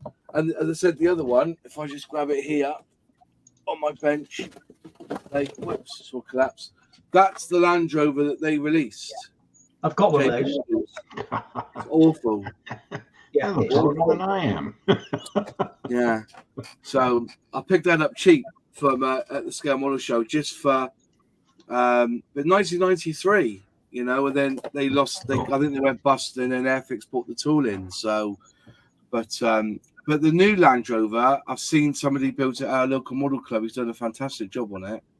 Also, on the Heller ones, if I'm right, underneath, if you build the 148 in, the other one, the diff's wrong in it. Is that right? And the gearbox is wrong underneath. I'm gonna have a look. Here we go. Right, this here was made by FX. Do you remember these? Yeah. What is that? It's a flower dispenser, but it's got we can see it there. It's got is it made by Airfix plastic? Yeah, that's the one. Apparently, the gearbox is wrong and the diff's wrong in it or something. Too far back, apparently. When you build it, it's too far back. Surprised you've not built it. No, the diffs are all right because they're molded into the floor with the axles. What about the It all looks okay to me. That's right. Well, somebody mentioned it at the Scale Model Show. They said, look at this. Airfix has got it right on this one, on the starter set one, the 143rd. Maybe it was the other size one, not the 148. Maybe it looks right to me. I mean, the dips are molded into the floor and they're in line with the axles. So, right, okay. I thought there was something wrong about it. It's like the gearbox. I mean, in the middle, it should be further forward. It's at the back, more in the middle. Maybe that's the 132nd one. I can't remember now, but he was saying, yeah. I don't want to open it because it's unopened. Look. How old? This must be 30 years old, mustn't it? Oh, it's been tooled by so many different manufacturers as well, not just Heller, I think. But I just don't. I think Heller's got a lot. If Go2B had gone, you know, we had that guy come on do a video about him saying, "Oh, we're going to do this and do that." I've not seen. Yeah. Oh, right. I remember seeing that. Yeah. I remember that. Yeah. We did an Airfix and chill. We watched it through. You know, it just seems so shame that everything that's been released so far in 2023 has been model sets or anything. I reckon all the rest of it that's due out won't be coming out till 2024 now. Yeah. None of it's been released yet. It's Don't they not bag their sprues as well? Don't they just chuck all the sprues in the box loose? They're not bagged, are they? But they have a top opening box. They're going to be in, eh? Yeah. Well, this is it. They're in a crappy box. Crappy box. Yeah, great. You're not going to lose any parts because it's probably going to be sealed in cellophane. But well, knowing the way the French go on strike when they build the kits off the tree, I mean, yeah. But it's German now. Do you know? Interestingly enough, Go2B was, or let's say, originated from the old Heller Germany distributor. So it's like the servant has become the master. Right. It's the whole Darth Vader story. Well, that's not so bad if they do that, Moss. If they've got the sprue, but then look how deep that box is. They're going to be all. Yeah. That's Amazon will have fun with that if they post that through the door. Yeah, Ace Ventura. Amazon don't care. Yeah. I thought it was interesting because I saw Pete Oscar Model and I saw his review of that bus, and it was all bent. The clear parts were all scratched. So I got mine straight open. Perfect. It's perfect. Plus, I got it made in India. No. Just looking at Go2B, though, I can't see anything about them being associated with the Chinese. They seem to be a wholly owned German distributor. Well, I thought they had something to do with Trumpeter. I think Nigel's right. They they distribute. They're the largest, one of the largest distributors in Europe. They distribute thousands of different kits, including trumpeter. But there's nothing here. It seems I've just been looking at various business things. There's nothing about them being purchased by a Chinese company. Well, it's funny, isn't it, that Heller brought out a 1/16 Stug last year, and it was a trumpeter kit in a Heller box. Oh, they did the Panzer III 16th scale. That was only released by Hobby Boss, I think, this year. They released it through Heller 2019, I think it was. Wasn't the Panzer III a trumpeter kit? Yeah, it's all the same thing. Yeah. Years and years. That was one of their first 16th scale tanks, wasn't it? Or was that the Panzer IV? Not sure. Panzer IV. That rings a bell. Oh. Made in Poland, this is. That's made. So in theory, that should be a good kit then. It's made in Poland. It is a good kit. Yeah. When are you going to start building up then, Nigel? I probably won't. I bought that because generally what you find with Revell, they go away and they're either gone for a very long time or they never come back, and their prices just go. Gotcha. I've got some of those Arados in there. I paid £10 for one of them. They're worth about £70 now. I should have picked up more of those submarines now. I know how much they're worth from Airfix. Those Airfix submarines. Yeah. Trafalgar. I picked mine up for £6. Right? Yeah, 55, 60 quid on eBay they're going for now. Yeah. And they sell. Crazy. So I don't know what I've actually I bought mine and I bought some photo etch for it as well. So I've got some photo etch to put on this one. Right. Yeah, it's simple. It's a simple, £6 I paid. It's a second-hand kit anyway, but that's basically it. It's the submarine, but it's in 3 parts, not 2. So it's not like 2 hours put together. You do the bottom part first, then put the top on, which is interesting why they've done that, because I see why they've done it. If you wanted to do this as a diorama with it in water, you don't have to bother putting the bottom half in. Just like just sink it in, and then just cut the prop in half, whatever, or the jet, or the pump, the pressure pump they put on them, didn't they? The first one had the prop, and then they went for the silent model. But there's only one left now, and then the rest of that's it. That Trafalgar class is no more. They've only got one left in operation. All the other 8 have gone. So, But I'm wondering if the last one does get decommissioned next year or 2025, whether Airfix would release this just as a gift set. Because all you need is 2 paints, black and grey, and you're done, isn't it? But yeah, so I should have picked up more of them. If I see them, if they're going cheap, they'll flock them on eBay for £6. But yeah, of course, if I want to build this one just for the crack. So I don't build many submarines because I just think they're boring. But there's a bit of detail on it, and I actually want to practice masking up freehand and try and do the rubber tiles in all different colours and try and do like an algae and green, and I just have a little play with it really. But I like them to re-release the Trafalgar class sub in the new Airfix plastic they're using. Yeah, we won't talk about the plastic because I'm pissed anyway about that. But hang on, the Land Rover had a transfer box, or maybe he saw and that was misread. On the Land Rover. All right, okay. What's I saying there? So Glow 2B is listed a 22 release of a monochrome 2022 tool 1200 Yamato ship. Yeah. So that's the Yamato, that's is it? Glow 2B labelled, yeah. Glow 2B, is it? Right. The Glow 2B kit is different than the monochrome kit. So the plastic's the same, but the instructions and the decals are different. Okay. So I don't know what it's like. If you buy that Yamato in Europe, you get Glow 2B. If you buy it in America, it's gallery. Yeah. If you buy it in anywhere else, it's monochrome. So it's It's like Trumpeter have made a kit but didn't want to put their name on it. It's really strange. Well, this is exactly what they did with that Panzer III that you mentioned, because they produced a kit. I don't think they ever actually released it as a Trumpeter kit, did they? And then it came out as a Heller kit in 2022, and then they released it through Monochrome. Yeah. I think this year, like Right. end of last year, beginning of this year. And that company, Zhongcheng Yate, do that a lot. Yeah. Hmm.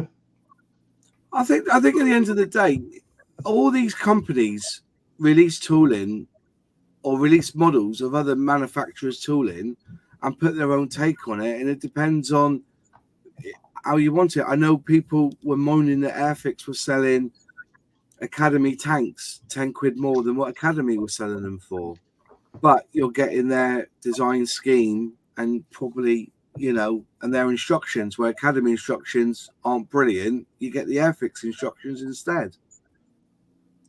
But if you're an And you get experienced copy model, update. you spend £10 for different instructions.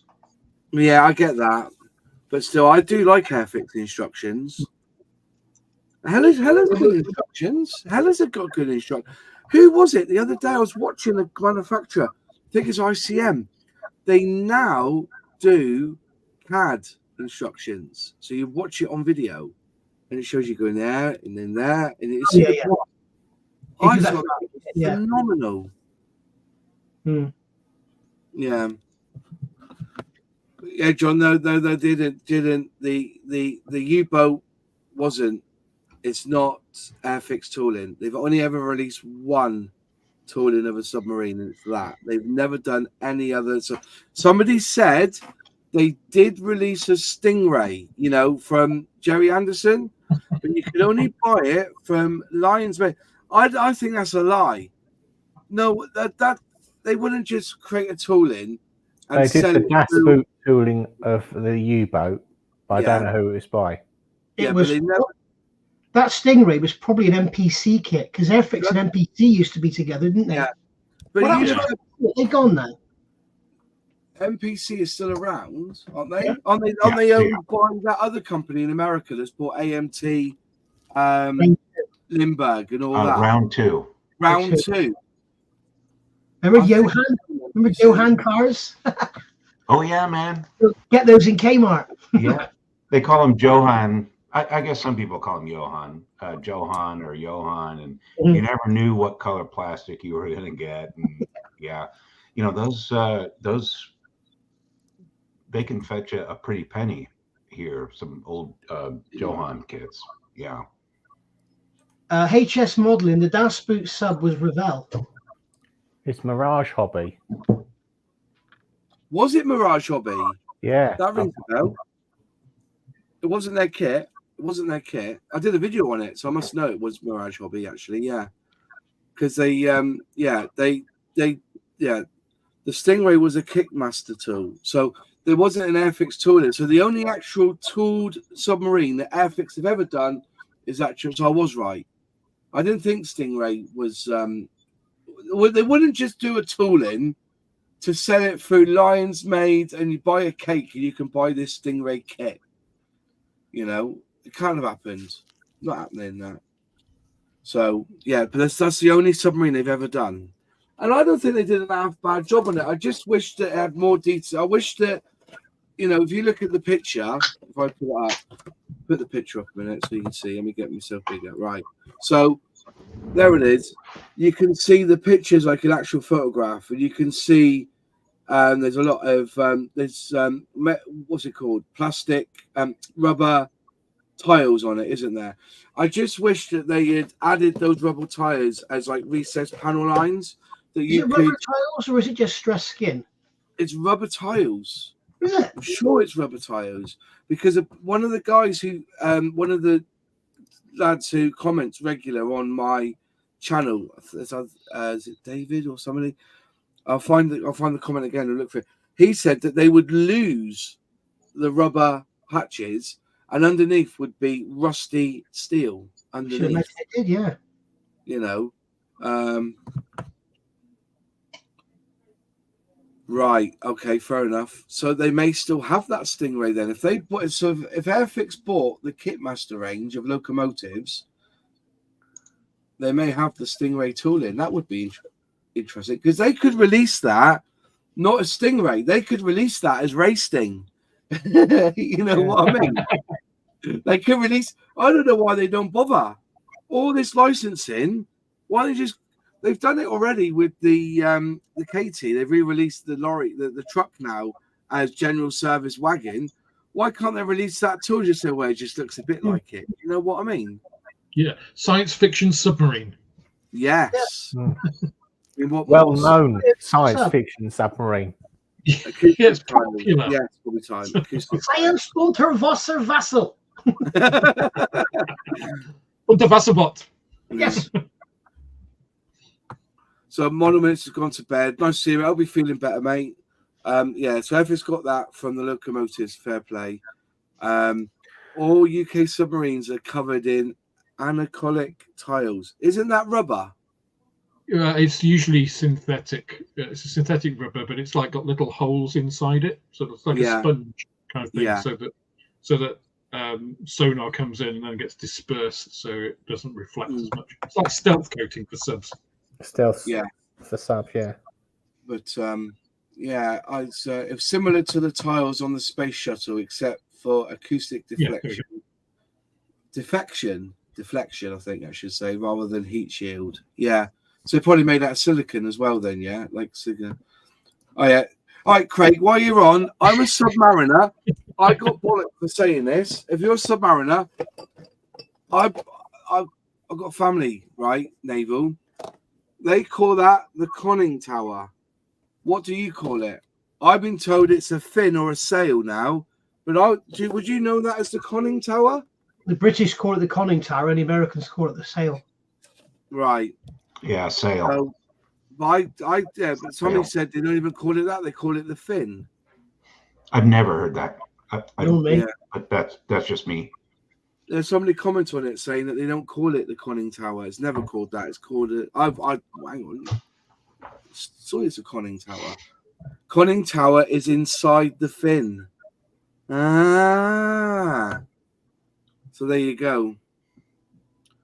Hornby got their fingers slapped over trying to use a name already licensed to someone else. Okay.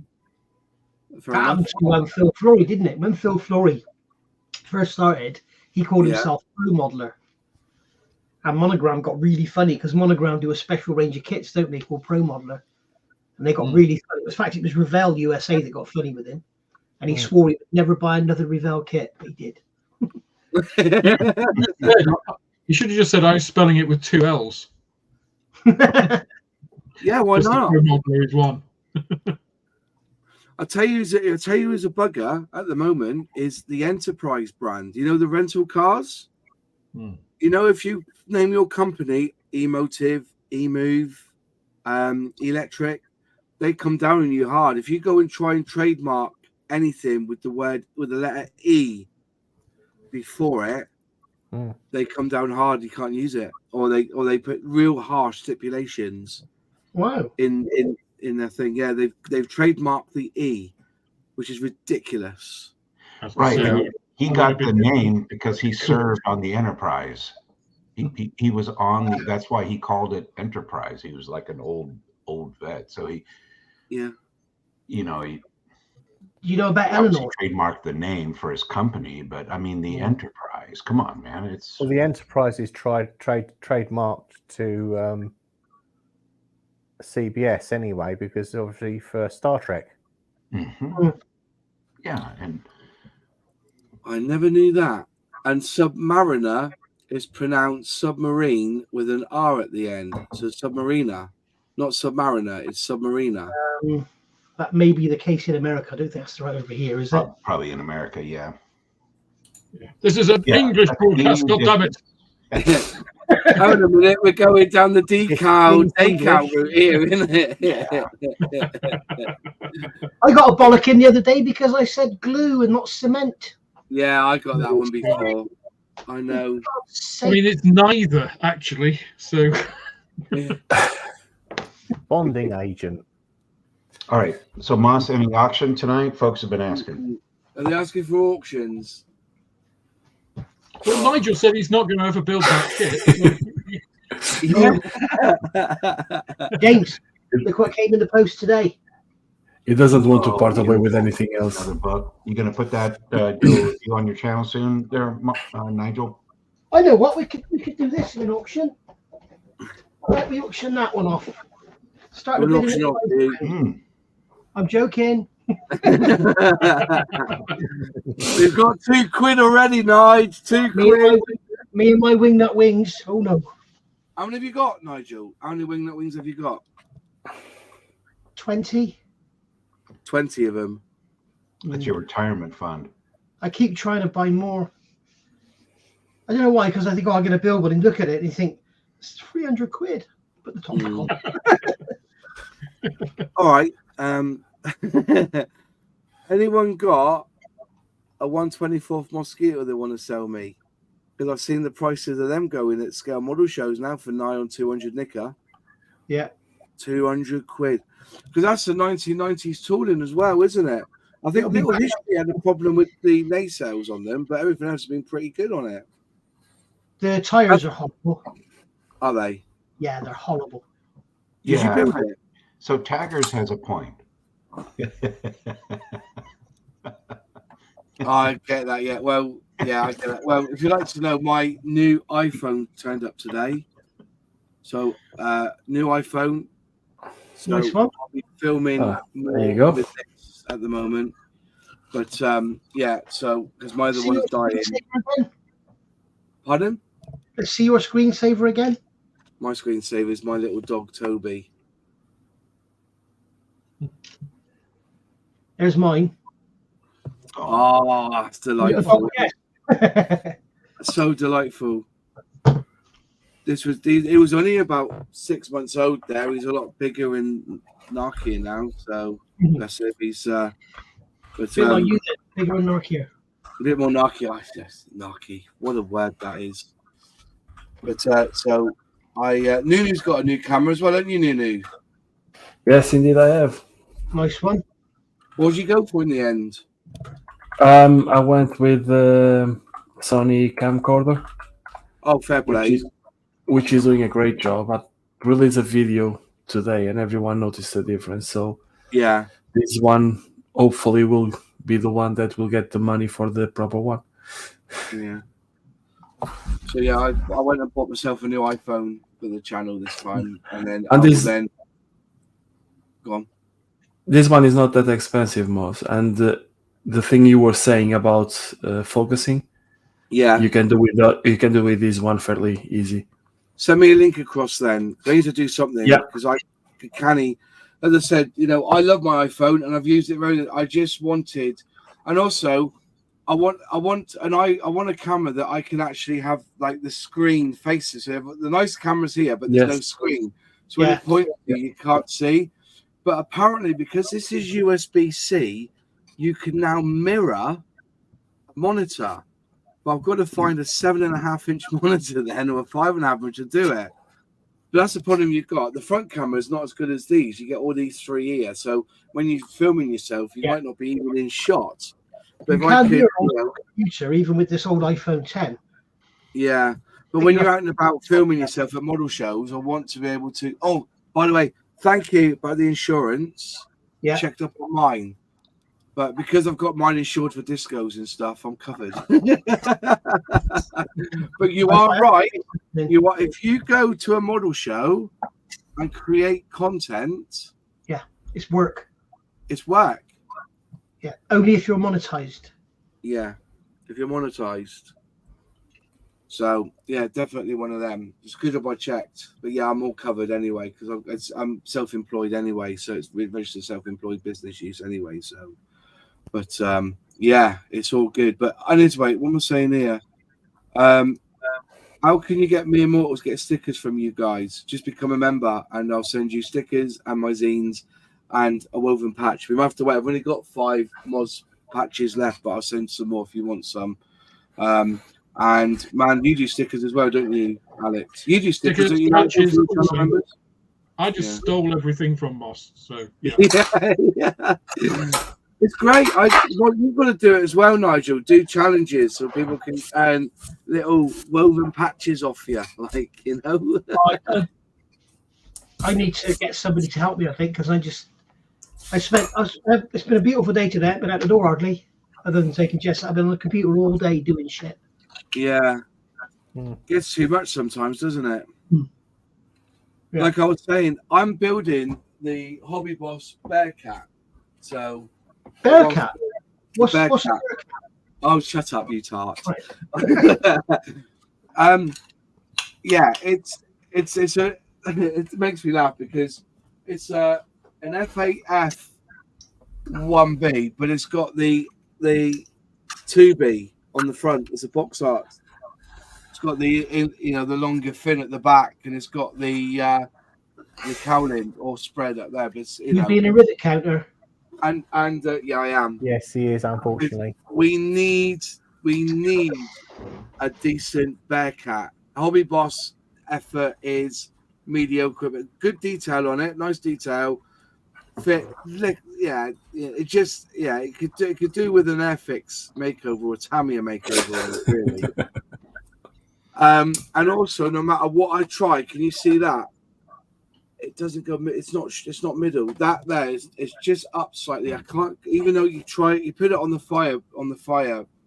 You glue it to the what's it called? The firewall. Okay. And it's not center. The actual. It's so if you look at it, it's rated points slightly up. All I can see, Moss, is it looks like a little smiley face. Yeah. Oh yeah. Anyway, Virus. so yeah, and then I've had to fill in a lot of the seams. I had to fill out the seams and stuff. But yeah, it's a good model. I'm loving building this model because I'm not filming it. Don't blame the kit. Always drive fit. Who was it wrote that? Oh, Moss. It's me. Not blaming the kit. But when I did dry fit, it's still yeah. Even though I did dry fit, it's still wank. All right. Anyways. So you dry fitted it, found it didn't fit, and glued it on anyway. Wrong, and you blamed the kit. I've had to fill in the seams. always try fit. It's a tight fit. I am saying, Marjo, I am loving building this kit because I'm not fucking filming it. I'm Because it's a actually Bearcat. building it without filming it. Yeah. It's an absolute pleasure. Do you not find that when you're filming a build, it's hard work? I've You're done more concentrating on the lens angle and what you're seeing on the screen than what you actually do. done nothing today. I'm going to have to build something off camera because I'm getting really pissed off with it. Yeah. I built a submarine today, Moss. Nigel. Did you? It's really Yeah, Sorry, what did you say, John? It took me about an hour. It was the ICM. ICM sent me the 1/72 scale of the little mulch midget submarine, 1 man, 2 torpedo submarine. Yeah, it's got more than 3 pieces because it's got 2 torpedoes and it's got a full interior. Oh my god, I would not have sat in that thing. It's a death. No. But yeah, it goes together really easily because it's like How 1 big hour. is You're done. How big is it? What, the Bearcat? Maybe that big. Yeah. It's a shame they didn't do it in 35th, isn't it? Yeah, 35th it would be good. But Still I'm wouldn't see saying, anything inside. Did you have to, for them to send you that, did you have to ask for it or did they just send it to you? No, they just sent it. Because obviously I've sent me stuff, but I've always had to ask for it. They don't just send me stuff. Huh. Have you got like on a reviewer's list or something? Or You haven't got the special relationship that I have with the ladies there. what's her name? Oh, is that it? Don't disclose the One of secret, my- Alex. Valeria is the manager. Valeria. I haven't dealt with Valeria. No. I'll have to get in touch well. with them again. Yeah. Because they sent me I like their Valeria. that free of charge, which is probably their most expensive kit. So I'd have thought they'd have carried on sending me other stuff, but they haven't. but then again, Italy, I did their starter set, the full complete starter set, got the most amazing reviews for it. They never even asked me how I got on. They never responded and said, "Oh, how did the video go?" Even though I told them I've put it up live, they never got back to me and said, "Oh, what's the reaction? What's it like?" And I would have said, "I think it's brilliant. You've got Vallejo paint, you've got proper cement in it, The sprue cutters are a bit nay, but there you go. But even though they're not that good at cutting, you're giving us a sanding pad to sand off the nub at the end off the tree, you know, but nothing back from them, nothing at all. So, No. but I did say to her, I did email them and say, look, I see you've got a starter set, you know, when are they being released in this country? And they sent me that one over. And I, you know, and I did a good video. It got loads of views for me, and I never got anything back off them, which I thought was a bit strange. They would have liked to have seen.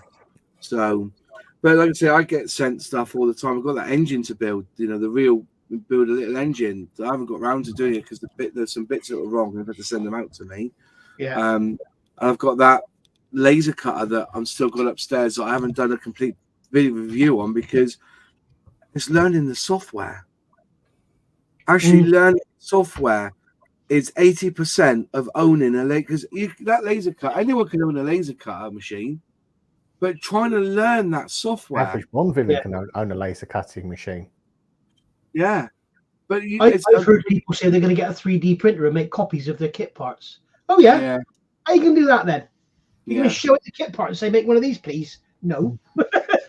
Did any of you watch Pramjit on Flory Models when they asked him about what about 3D printers? He says there's no future for them really, because when you print it, you've got all, you know, if you're doing something thin, and you end up with all the, what are they called? You know, all the print lines. The print lines. No, not print lines. So say you do like a 3D resin in a machine, you've got all these strands, haven't you? Keeping it all in position and stuff. Yeah, he said, material. Yeah, that's right.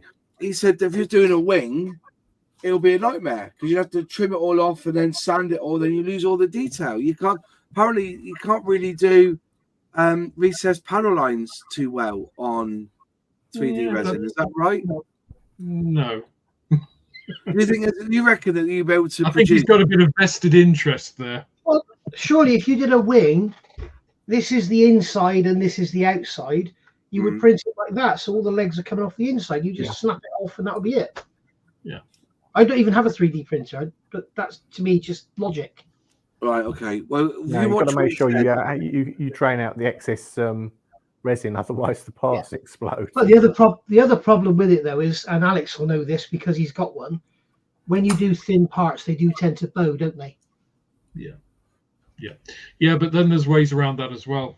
So I use a combination of resins. So one of them is a slightly flexible one, so it just stops the brittleness. And then I printed some 1/35th scale Morris. Is it Morris matte? Whatever it's called. Yes. Marston matte. That was it. Somebody told me. Yeah. Which is incredibly thin, and that came out okay. Right. Fair enough. I mean, the technology of that's moved on quite a lot. Now you've got like 8K screens. You know, the step resolution you can get is it's like 20 microns or something. I mean, some of this stuff in here, we're going to review it tomorrow. It's just like unbelievable. You do all right with resin, though. People sending you stuff, don't you, mate? Sorry? You do all right out of resin parts and aftermarket. People just send it to you by the bucket load, don't they? Yeah.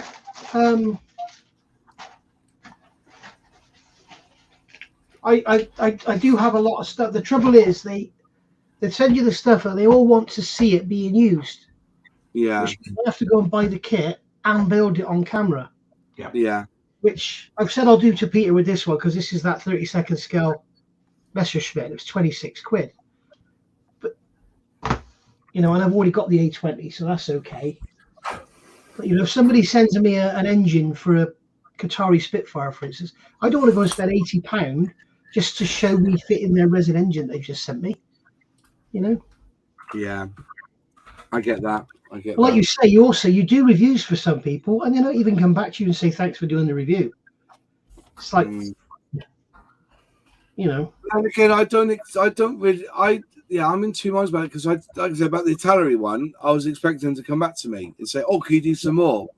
Didn't, but then see, I buy mine most of the time because I want to be an honest review. Saying I've bought this kit. This is my review on this kit that I've bought. You know, don't worry about it. I just do it. I'm honest anyway. Likewise. Alex reviews kits now, and he just says the only place you could buy this is in this shop. So Yeah, don't buy this direct; it'll be rubbish. But you buy them from me. He does his own starter sets now, Airfix starter set, but it comes with man's model moments glue. Complete tool set. Yeah, Complete tool set. It's, I do man's model moments tool sets. Well, it's gone 10 o'clock. Thank you, everyone here on the panel tonight, for joining us here. Like I said, this is shared out to all the other channels here as well. So want to say big thank you, because this one tonight is at 102 likes. So that's really good going. That is. Thank you so much. It wasn't a hate on Revell. Like I said, we're just looking at the futures of these companies, and I just think those two companies are really, you know, they need to find a way. They need to find something. I still think Revell should crack on and just keep on doing German stuff. Like Airfix seems to be focusing on English planes, RAF, all that. Revell needs to say, right, we're German. We've got nothing to worry about, you know, even though to me, you know, people going about, oh yeah, you're building scale models of planes that kill people. So, but no, all about the technology that goes in behind it, these people that created this, and, you know, and maybe Revell needs to go back to their roots and start retooling all these magnificent planes. And they were Messerschmitts, you know, when you hear a Messerschmitt or a Focke-Wulf go beside you or a Bearcat go beside you, you just grin because of the power and the sound. And they were created back in the 30s, you know. Maybe that's what they need to do. Go back to what they need to do. And like Tamiya, you know, they still release all their Japanese stuff, don't they? You know, you see what they do now. I mean, they're not bloody doing anything at the moment, are they? It just Heller in it, but you know, whoopee shit, thanks. Yeah. Can we have a Hellcat or a Bowfighter or something, please? Yeah. It's going to be £200, but it'll be absolutely gorgeous. Yes. Yeah. But Tamiya. Anyway, thanks all for watching, and we'll be back next week. Hopefully you'll be all here for us, and have a fantastic rest of your week. Take care all, and see you guys. Have a good evening. Bye-bye. Bye. Bye. Bye.